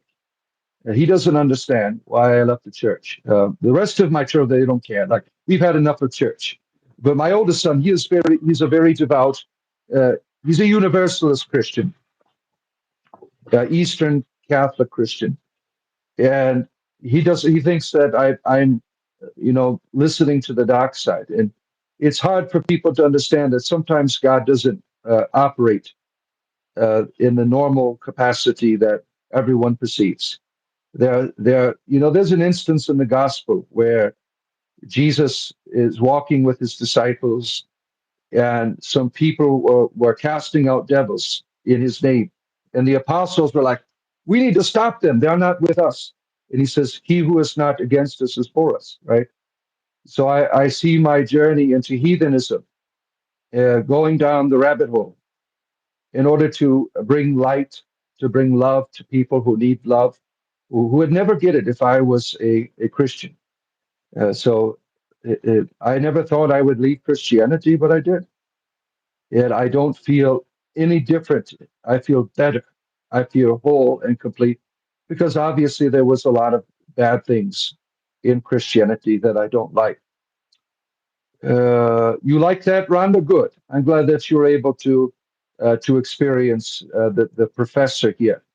Yeah, he is like he said, he is international. People from all over the world. He speaks around the world. He's a well-known author. Many, many, many books. When he taught at university, he was English was his thing. He was that's what his main thing was. And then he brought all of the philosophy into that in his poetry. He is really well known. So you have all of in the description of this show. You have all of this information if you are interested in continuing that conversation with him. Um, I might have him again. He's always welcome to come back on here. He enjoys being on here. When he left the church, I was one of the few clergymen that didn't, tell him he was evil or a blasphemer or a heretic. Yeah, I told him I didn't think he was doing the right thing. I said, people need you in the church. But he left the church. And I didn't realize, hey, I'm going to be leaving too in a few years. But he did inhale. Yes, he keeps talking, right? Oh, you're talking about Bill Clinton. Okay. You're talking about Bill not inhaling. Yeah. Let's see here. You like the morning shows better? They're more relaxed. Yeah. The evenings tend to be a little wild, right? Because I better take my medication right now. Let's see here. Um, I'll take my nighttime gummy here because I need that to sleep. But I had to be sober. I had to be sober for the conversation that I have. Yeah, but yeah, the I try to balance all of this. Right, I got my stuff salt. I got you see the gummy there. There it is. That little blue gummy. Raspberry gummy. Um, yeah, I tried to mix it all up. Right, some comedy, spirituality as your entertainer. Right, there it goes. There goes the gummy. I should be intoxicated probably in 45 minutes, where I will still continue to be here for you. Down the hatch it goes. Um, and I do that for medical purposes, right? Because of my arthritis. I had to suffer through that. You saw me moving around in my chair and everything. The arthritis gets to you. All right, let's see here. Um, Let me scroll up here to see what you are saying here. Uh, but I'm glad that all of you were able to experience that. All glory to the highest. Yes, Maria is a good Christian woman. Um, let's see here. Just if you want to come back, you're always welcome, Maria, to come back. That wasn't permanent on the Discord. Just let me know. We are friends on Discord, right? You can send me a message, and I will send you the invite back to the server. Sometimes we get mad, right? But I would hate to have you leave. We don't always agree with people, right? And we've got a lot of rowdy people on our Discord server, doing all kinds of crazy stuff on there. But Natalie's trying to keep them in check. Father Deacon is always max respect, love for you in the ministry. Thank you. Thank you, Raven Shad. Are you Darth Raven? Is this your new account? Listen to the sound of your inhalation. Next day, you will hear that what? No, you don't. That somebody made that up. The idea, Yahweh. Now, it's you hear it when you're choking. Yahweh. Yahweh is not a good deity. He tells people to murder children. I don't think he is a good deity. Avalon gave breath to the Israelis, not the genitals. What do you mean by that? Christianity is not bad. The experience was bad. Yeah. The way that people live their religion sometimes is not good, right? The way we treat one another is not good, right? Interesting take, my man. Appreciate you. It's brave to open yourself to a reality that's around us constantly. Good for you. Thank you, Silver Blood Vein. Are you a vampire? Are you a vampire? Uh, Will the Wisp Wanda. Old English, right? Oh, I don't know. I don't know. Deacons are forever. Yeah, that's true. Yeah. Once you're ordained in the church, you are forever ordained, right? Uh, let's see here. Trying life experience is important for our spirit. Certainly, Joey. Certainly. And that's what you get here, right? You get my whole life here, all 49 years of it here. All the shit that I've gone through in life to bring you this form of entertainment, right? I'm like, when I kept searching for things in my life, searching, traveling, doing this or that. Uh, like, when will I get to the place that you want me to be? And now I am here. All of the things in my life led me to do this work of the bard here with you, this sharing with you. For some people, that doesn't make any sense, but it's my life, so I know what I'm talking about. This work here of sharing my stories every day, this work of the bard, this was what I was born to do. If that makes sense to you. Chat is safe. Yeah, they got it. We had a couple of weirdos on there. I had to, I do not appreciate people talking about uh, other people's gods in a sexual way. Jesus touched me. I mean, what the hell's that guy's problem? I mean, these people, I don't appreciate that. There are good Christian people here. They don't want to hear about you touching Jesus's penis and stuff like that. That's inappropriate. I don't appreciate that. And I would ask that if you are in my community, that you'd respect other people's deities. I wouldn't. Kevin doesn't like that shit. I don't think Jesus appreciates it either. The emojis show on your cell, but not on your Xbox or on your. You have it. You watch me on your Xbox. Oh yeah, you can, right? Because you can watch YouTube on there. Uh, you comment with your cell phone. I see. I see. That makes sense, right? Let's see here. You call me J or John, but my real name in the circle is Jonathan. You're not Darth Raven. I thought you were Darth Raven. Let's see. Yeah, let's see here. Oh, Deacon Gummy Stream. Yeah, it's coming up. The Gummy Stream has begun, right? Let's see here. A little bit behind already. Look at that. You love the morning and the evening sessions. You like the change of pace. Yeah. Uh, wait, no father must know what? What is that? From the English poem, The Wanderer, Ear the Strapper, Earth Stepper, Wandering Paths of Exile. Yeah, sometimes you got to be exiled to be found, right? Yeah, yeah. Leaving the Christianity for me is these people have exiled me in a way because I've rejected the core things that they hold of value, the dogma. And like as some of you know, these people won't talk to me anymore just because I have a different point of view, a different opinion. It's like you cease to be a human being. I don't have people calling me from Christians, my Christian friends. They don't call me anymore. No one reaches out to me because the dogma is the only thing they care about, right? They don't care about me. How would Christ feel about that, right? You have someone who has a different idea now. They're still a human being, right?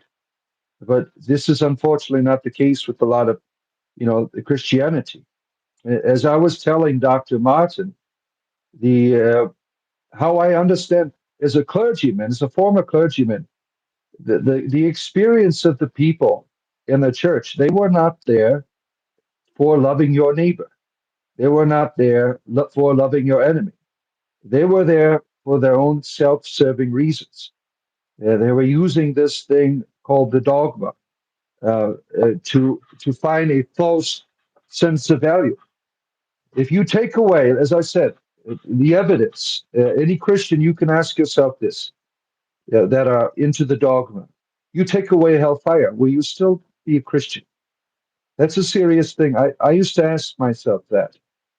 If there's no more hell, would you follow? And I could never say yes. And now I could certainly say yes. But I wasn't going to church for the person. I was going for my own selfishness.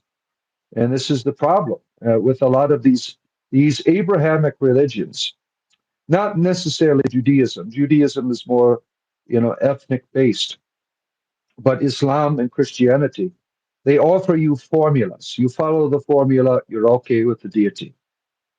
The formula replaces the interaction with the person. And I've seen it for years. 30 years I was in the church.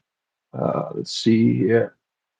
You have receptors in your brain just for THC. I knew it. I knew it. Why did I wait so long to use these substances for my? I'm really glad that for a medical condition that I'm able to have marijuana. As some of you know, you remember how big my head used to be, twice as big, right? A couple of months ago, I lost in 2 months 30 pounds because I stopped using alcohol to deal with my pain, and I had switched to marijuana. It's been a great help. Will I ever do a vlog? Isn't this a vlog? I have my Substack, right? That's a vlog. Well, this is the I guess what defines a vlog, right? Do I go on a, you know, no, I used to do videos on here about topics and I would post them and no one watched it. I think that my skill is not, dropping. My YouTube shorts are fun, right? That's just wisdom. me using my wonderful narrator's voice to bring forth the most of the wisdom of the ages. Uh, but my thing is the lives, the lives on the phone that reaches thousands of people every day. You know, my show this morning, I think it was like 4,000 people had come through or something like that. Or was that yesterday? No, that was Sunday morning. This morning was just 2,000. You know, this format here seems to be the best way to reach out to the world. I've noticed that, like just doing the basic streaming, like we do Fridays. I don't do that on the phone, and there's only a few hundred people. But that's a video game, or not. That's Dungeons and Dragons, right? Many people are. That's not of a great interest, like spirituality would be. So I understand why that doesn't really attract a lot of people. Uh, Somebody gaslit me. Oh shit! Don't light the match. Let's see here. You take THC gummies as medicine as well? Yeah. I Delta 8, Delta 9 for me. Those are the ones that I found really helpful. You're not a good combo. I see. Yeah. Sometimes people can't get along, right? And that's okay. You know, as long as we are courteous to one another. You know that's called for us to be courteously walking away from the person that you don't feel like you can get along with, right? Anti Yahweh check. Yep, it's right there. Uh, let's see here. There's a vampire in here. You see some vampires in there. Uh, Apple cider vinegar can help. Turmeric can help. Yeah, I've done all that shit for my, all of the natural remedies. I don't have any cartilage in my back. There's nothing you can do about. There's no way to heal that outside of a miracle. Uh, Miracles, I believe, are possible, certainly. But the only thing I can do is manage the pain. That is it. You puff the tree of life. Yeah, you're Darth Raven. Okay. Now I see. Raven Shard. You are now known as Raven Shard. Uh, see, you were a Christian non-denominational, and it is adult tried a few, but fully left after being a youth pastor. With your ex-wife, you were working with youth. Oh, I don't need these damn things in my ears anymore. Let me turn those off. You can still hear me, right? Let me see if I can turn these things off. They're such a nuisance, but they help with the when I'm interviewing people or if I'm playing D&D with people on Friday. For some, my my sound gets all messed up. Um, am I coming in clear with that turned off? Ali, good to see you. Ali is here. Our good Muslim friend, good lover of the Sufi Islam, our favorite, my favorite Islam, Sufi Islam. Let's see. Bible inspiration, nice to see you. Archons are everywhere, right? Yeah. I really believe in that there are dark powers here that are, I don't believe we are alone in the universe, that there's higher forms of life forms that are at work to control, right? Just think of what we can do to ants, right? And we could put them in a little cage, shake it up, get them to do what we want to entertain us. And that's what these archons do to us. These are dark powers that are certainly at work. And I think there's a lot of naive people that don't see that. Yeah. In terms of my secular humanist friends, they only want to see the evils of people. And a lot of my neo pagan friends and Wiccan friends and so on and so forth, you think everything is good. I mean, that's really a naive way to think of the world. If there's lots of evil people, why isn't there? There's certainly evil spirits. If humans can manipulate you, spirits can certainly manipulate you. You have to use wisdom when you're dealing with other entities. You can't expect them all to be good. When your stepbrother died, he left you a message on a picture frame. It said he was sorry. Well, that's good that he was able to make peace with you in his experience of death. Oh, let's see. Where am I at? Um, let me catch up to you. Let's see here. Archons, I read that.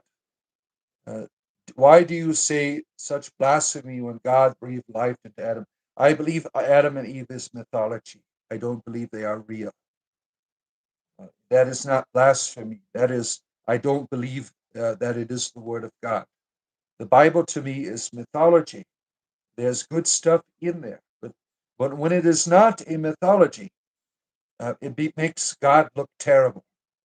It's kind of like, reading about Zeus. Zeus is the same type of God in the Bible, a fatherly God. But when he's not a mythological figure anymore, he's a rapist. And the same thing with Yahweh. Yahweh commanded people to rape. I mean, that's not how a real God is. Sometimes people do shit in the name of God, right? And they blame it on God. Like, God wanted me to go around raping everyone. No, he did not. The Bible is not the word of God. God does not command people to rape. God does not torment people for all eternity. The All Father is loving. He is good. He does not abandon you. He is always on your side. Now, Dr. Martin, he believes that the world is fallen, right? He believes in the mythology of fallenness. That might be right. Yeah, that some type of he thinks we are fallen from Sophia, the lady. We have lost contact with the lady, and now not being in this wisdom, we are trying to make our way the best way we know how. There's certainly wisdom in that because there are no gods here. I mean, if the Bible God is supposed to be this wonderful, all powerful, all seeing, all knowing, then why are people getting molested and raped, right? If I had the power, I would stop it. Uh, the Christian argument is, well, God allows evil because that is such a bullshit argument, right? There is a mystery to this life that I don't know, and maybe I will never know the mystery of evil. You know, I feel the love of the Father. I feel the love of the lady, the mother. I feel that. I experience it. Uh, but it's not something that goes in all the experiences of life and dictates. There's a disconnect in the world that I don't all kinds of philosophies and trying to understand why it is as if God is not here, right? That the gods are not here. In the beauty and the goodness and the love and the truth that we certainly experience in the world, you could see it in that, right? But all of the evil shit in the world, the description of the Christian God is so bad because he allows all of this shit. There this is the great mystery that I don't understand. The mystery of evil. Uh, it helps me to reinterpret my understanding of God that there is some type of disconnect here. There's something happening here. Maybe God is not all powerful. Maybe we are God. Maybe these are questions you have to ask because as a father, I would never allow my children to be harmed. So that for me, God, there is no gods here or some type of disconnect has happened. See, this is hard and it's difficult because I've seen divine intervention in my life. Why in my life and not in other people's life, right? I can't explain that. Why would I hear a voice and not other people hear the voice, right? Why would I see that and not other people? These are things I can't explain, but I'm trying to understand, right? And I always question. I think it's healthy to question. I listen to secular humanists on a regular basis. I listen to their discussions that they have about non-theism in the cosmos. I think it's healthy to question your own experiences because This up here can play all kinds of tricks on you. You know, most people, they have religious experiences. They're just emotional experiences that they've called religious. This can play lots of tricks on you. Now, this presence that I feel all the time, had I not heard a voice, I could say this is just an emotional experience that's ongoing. I certainly could make that argument. But there was a voice I heard, and unexpectedly, in a time where I didn't think I would get a response, that changed the direction of my life. Now, if that's a hallucination, it's a damn powerful one with intention, right? That is certainly unheard of, right? I can't explain the experiences I've had, and therefore I choose to believe in their validity for my life. Let's see here. Oh, let's see. Love that for you. Yeah. You are listening to you in the shower. How did you listen to me in the shower? I was listening. Oh, you were in the shower. Uh, well, to each their own. If you like to wash yourself, some people like to wash themselves with the words. That's fine. I got a fight to break up. I'll be right back.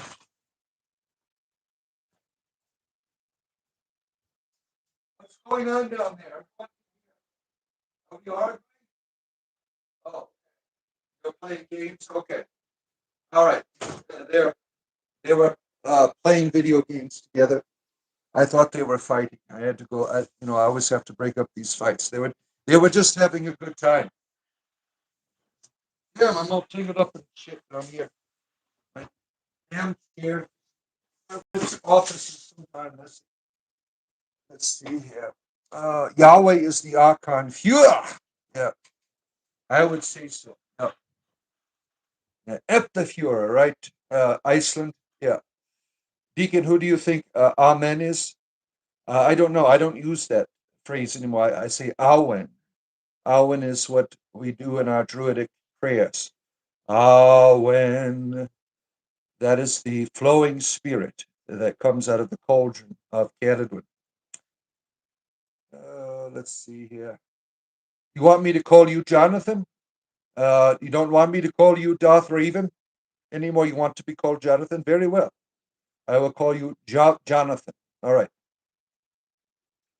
You make a habit at looking at Christian YouTubers, and they all say the same thing. Jesus, I am weak, save me, destroy the bad guys, so on and so forth. Yeah, it's quite repetitive, right? That's one of the things that, when I started my channel, I'm like, these people are all repetitive. I mean, it's like listening to a bunch of parrots. They're all like patting each other on, and they're all into that damn Christian apologetics and shit. I mean, that's just, those people to me are a godless lot.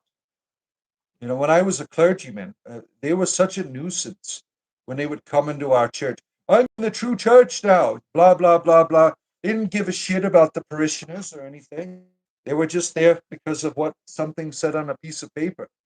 The true church to me, back then when I was a Christian, was people that loved their neighbors and were doing good in the community, not someone who believed what a piece of paper said. I mean, that was complete bullshit.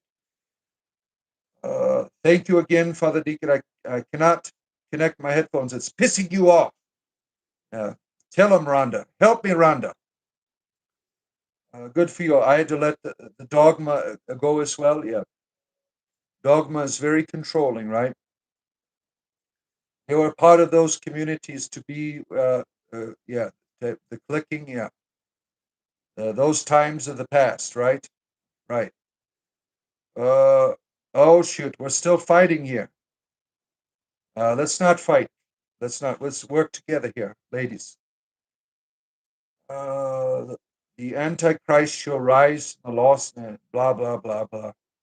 They're called cannibals. Yeah, Jesus knows here, the Savior. The Savior. Go visit the Ark in Turkey, sure. That's where it is, right? It's in Turkey. A strong Christian. Now, if you're a good Christian person, you have to love your enemies and do good to those who are against you, right? That's what we're supposed to do if we are Christians, right? If you claim to be a Christian, you need to be a Christian to those around you, right? That's the strength of Christianity. That's the true strength, is the power to love people who don't deserve your love, right? See here. Nice to see you, Anaki. The Inanaki is here. Weed helps you to reflect, to face your problems. Weed doesn't do that for me. I lose my damn mind. As some of you watch here every night, I lose my mind on here, right? I get really intoxicated from my guys, and I lose my damn mind, right? You never see a nigga the bone? Okay. It helps. It does help people with autism. Yeah. My doctor told me to use the oil, CBD oil, for my boys if they acted. We tried it. It doesn't help. It doesn't help them. I think when they come of age, we'll have to get them a reefer card, because I think they need the real stuff. A vlog is taking us for a walk or something, like Natalie does. Natalie does vlogs, right? I watched her this morning. I had only watched the first couple of minutes of it because I was in transition, watching Natalie out in the breeze there. We watched Natalie out there. Natalie does all the vlogging for you, Iceland. There, she is the Brekkie vlogger master. He gives me support, not videos. Good. Weed is so much better for the health and mindset than alcohol, right? They are basically polar opposites. Yeah, I think so. I got more crazier when I would drink. Rather, you can see how crazy I get when I'm high, right? On the show. Just imagine when I'm drinking, I get really wild, right? God bless weed. Yes, weed helps, right? Uh, it's worth it. Yeah, you're right. Spiritual entertainment, right? God bless Sophia. We are converting Joshua with many wives to heathenism. We're becoming a heathen now. Let's see here. Vampires, you got vampire communities here. All the bloodsuckers are getting together, looking for the best blood outlets to go to this evening. Delta 9 set you straight. That's right. You feel like I hate Yahshua? No, I don't have a problem with whoever the hell Yahshua is. The opening scene in Blade is what you think of vampires, right? That was a good trilogy. If you see the Blade trilogy, that was out in the 90s, right? There's some good vampire movies out there. What was the one with the lady who she there was a she was they didn't like werewolves. She fell in love with the werewolf. No, not the romance one. Kate Beckinsale. She did that one that was based on a video game or something, right? She was the vampire lady. Her dad was the vampire dickhead. Didn't like her with the vampire. They had a I can't remember the shit. That was such a long time ago. Yeah, I prefer like the 1950s, 60 vampire era. Um, Vincent Price and the gang. Um, those to me were the best type of vampire. When Count Dooku was a vampire, before he joined the Jedi or the dark side, he was the darker side he was in. He finally got your mind connected. Good. I'm glad. Help Miranda has found her technological support here. We are glad that you are able to make that connection. Help Miranda. Let's see here. Oh, I need to turn. You can't hear Can you hear the music? Okay. Let's see. The music was quite low. I just turned it back up again. Got to have that Oblivion music. There's nothing like it, right? Oh shit. Where am I at here? Let's see here. Roger Dodger. Yes. You were a youth pastor. You were an gang member. Damn. You're from the hood. Shit. You read the Bible, that they taught you the lack of forgiveness. Wow. You were at the streets when you were 19. You left the streets and got your life right. Good. Good for you. It's hard to get right, right?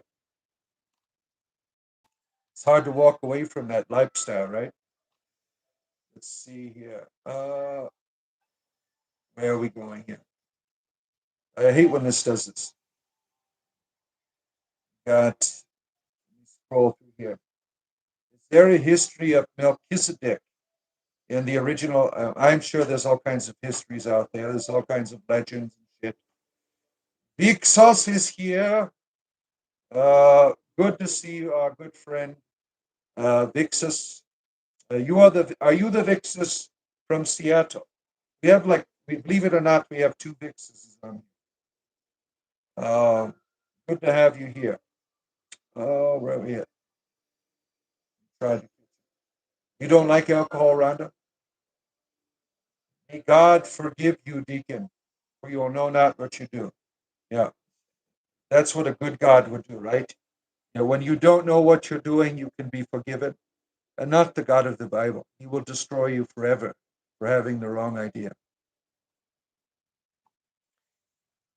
Let's see. There's a book of Melchizedek in the Dead Sea Scrolls. Interesting. Oh, we got two nat ones and a nat 20. We'll make it work. Human blood is too fatty. What, as a vampire, what do you recommend? What do you recommend? You played The Binding of Isaac. That's basically makes a highly educated theologist, right? Yeah, exactly. You learn it all there, right? Or the Jesus Simulator. That also will work. Let's see. Yeshua means Joshua. Teen Wolf. Yeah. Dixon, the servant of Anubis, you are heavily Celtic ancestry. Maybe that's why you're drawn to the Egyptian pantheon. That's where you find home, right? You find yourself with these great gods of old, right? That we have a lot of that left, right? Now the crazy ass Christians tried to burn down the Alexandrian library, but we have a lot of things in terms of the mythology of Egypt intact, unlike other cultures, right? There's still a lot there to work with, right? Let's see, you grew up with Vincent Price being spooky. Yeah, he was a wonderful actor. Yeah, I just recently learned that he was also gay. I don't know if some of you knew that he was also back then. It was you had to struggle with that, um, being such a prominent actor and stuff because there's a lot of discrimination back then. See here, where are we at here? Trying to catch up. Trying to catch up to your comments. You did 10 years in a DOC Supermax for armed robbery. Damn. You've gotten out recently in 2022. I'm sorry that you had to be locked up for so long, right? I'm sorry that you experienced, something that pushed you to wanted robberies and things. Hopefully, now that you are beginning to see better choices in your life, right? You have the book of Baba Yaga, but you have to get through the studies of Anubis first, right? Yeah, I'm been sidetracked. I've been reading the book of the Caledon, that this one wonderful Christopher so and so, some Welsh guy wrote this huge booklet of Caledon, all of her mythology, all kinds of shit in it. I haven't been able to get. I've been sidetracked. I have two Dungeons and Dragons manuals that I've been studying for the past couple of weeks. For our game, I use. I started out with there's Keep on the Borderlands was remade. I started out with that module, and then I went to the Yawning Portal series, which is a remake of all the classic D&D modules. And then Candlekeep Mysteries. That's the other one that I'm going to be using. None of these people have ever experienced those. Those were really good games. Yeah. from 13 to 19, you were struggling with the games. Well, we're glad that you were able to make it out of there, Jonathan. Did I shut off my earbuds? Yes, I did. You can't hear me? Let's see here.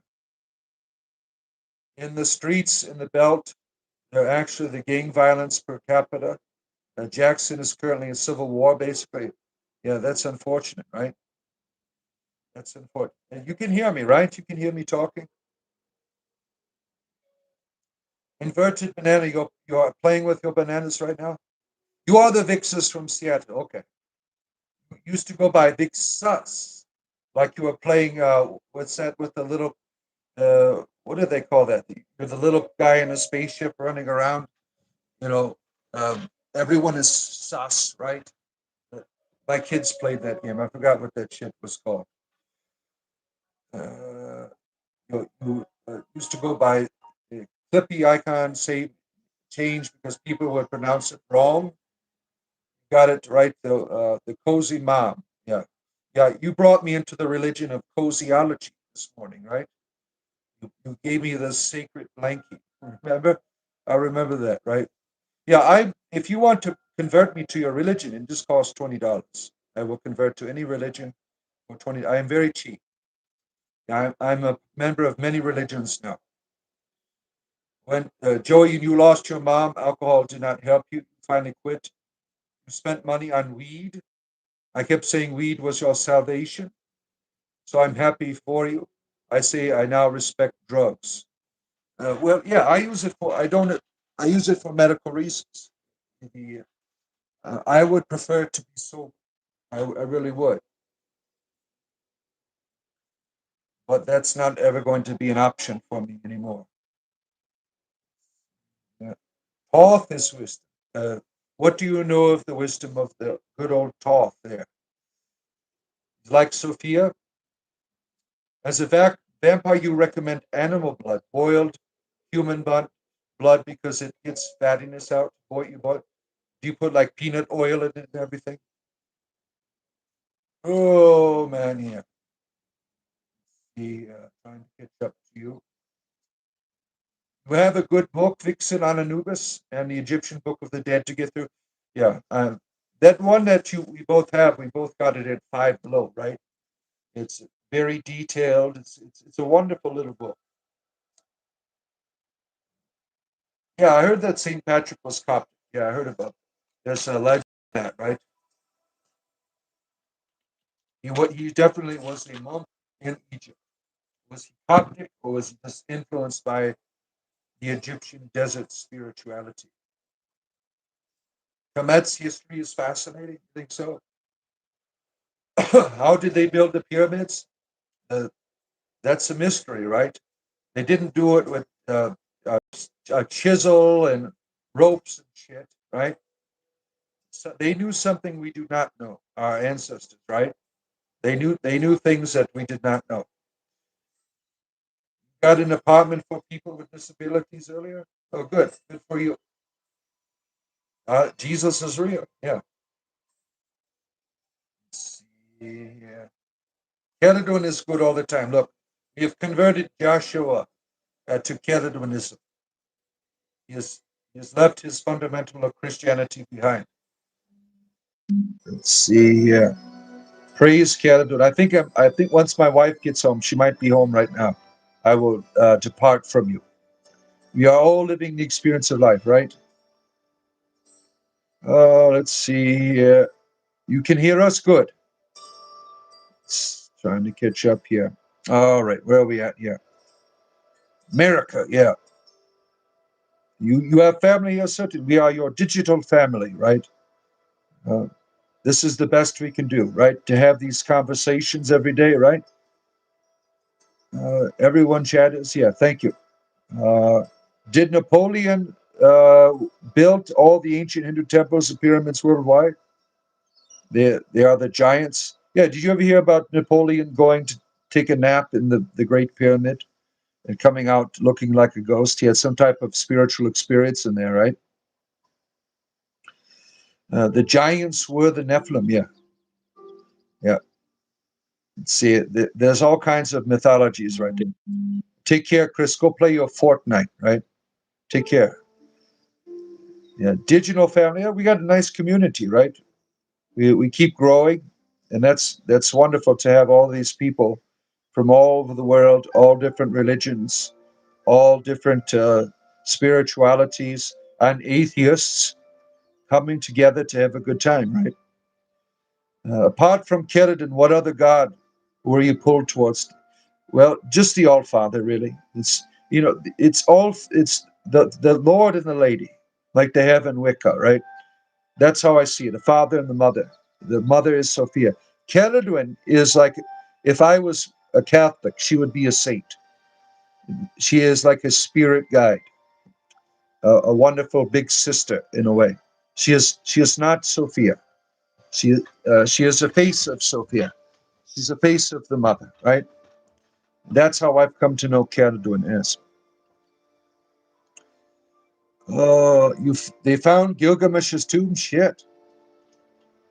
All right, there she is.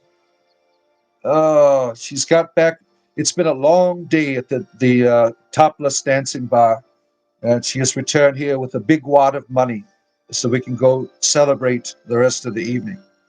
All right, I have to depart from you. I'll be back tomorrow morning. I will be here in the morning for your spiritual entertainment privilege.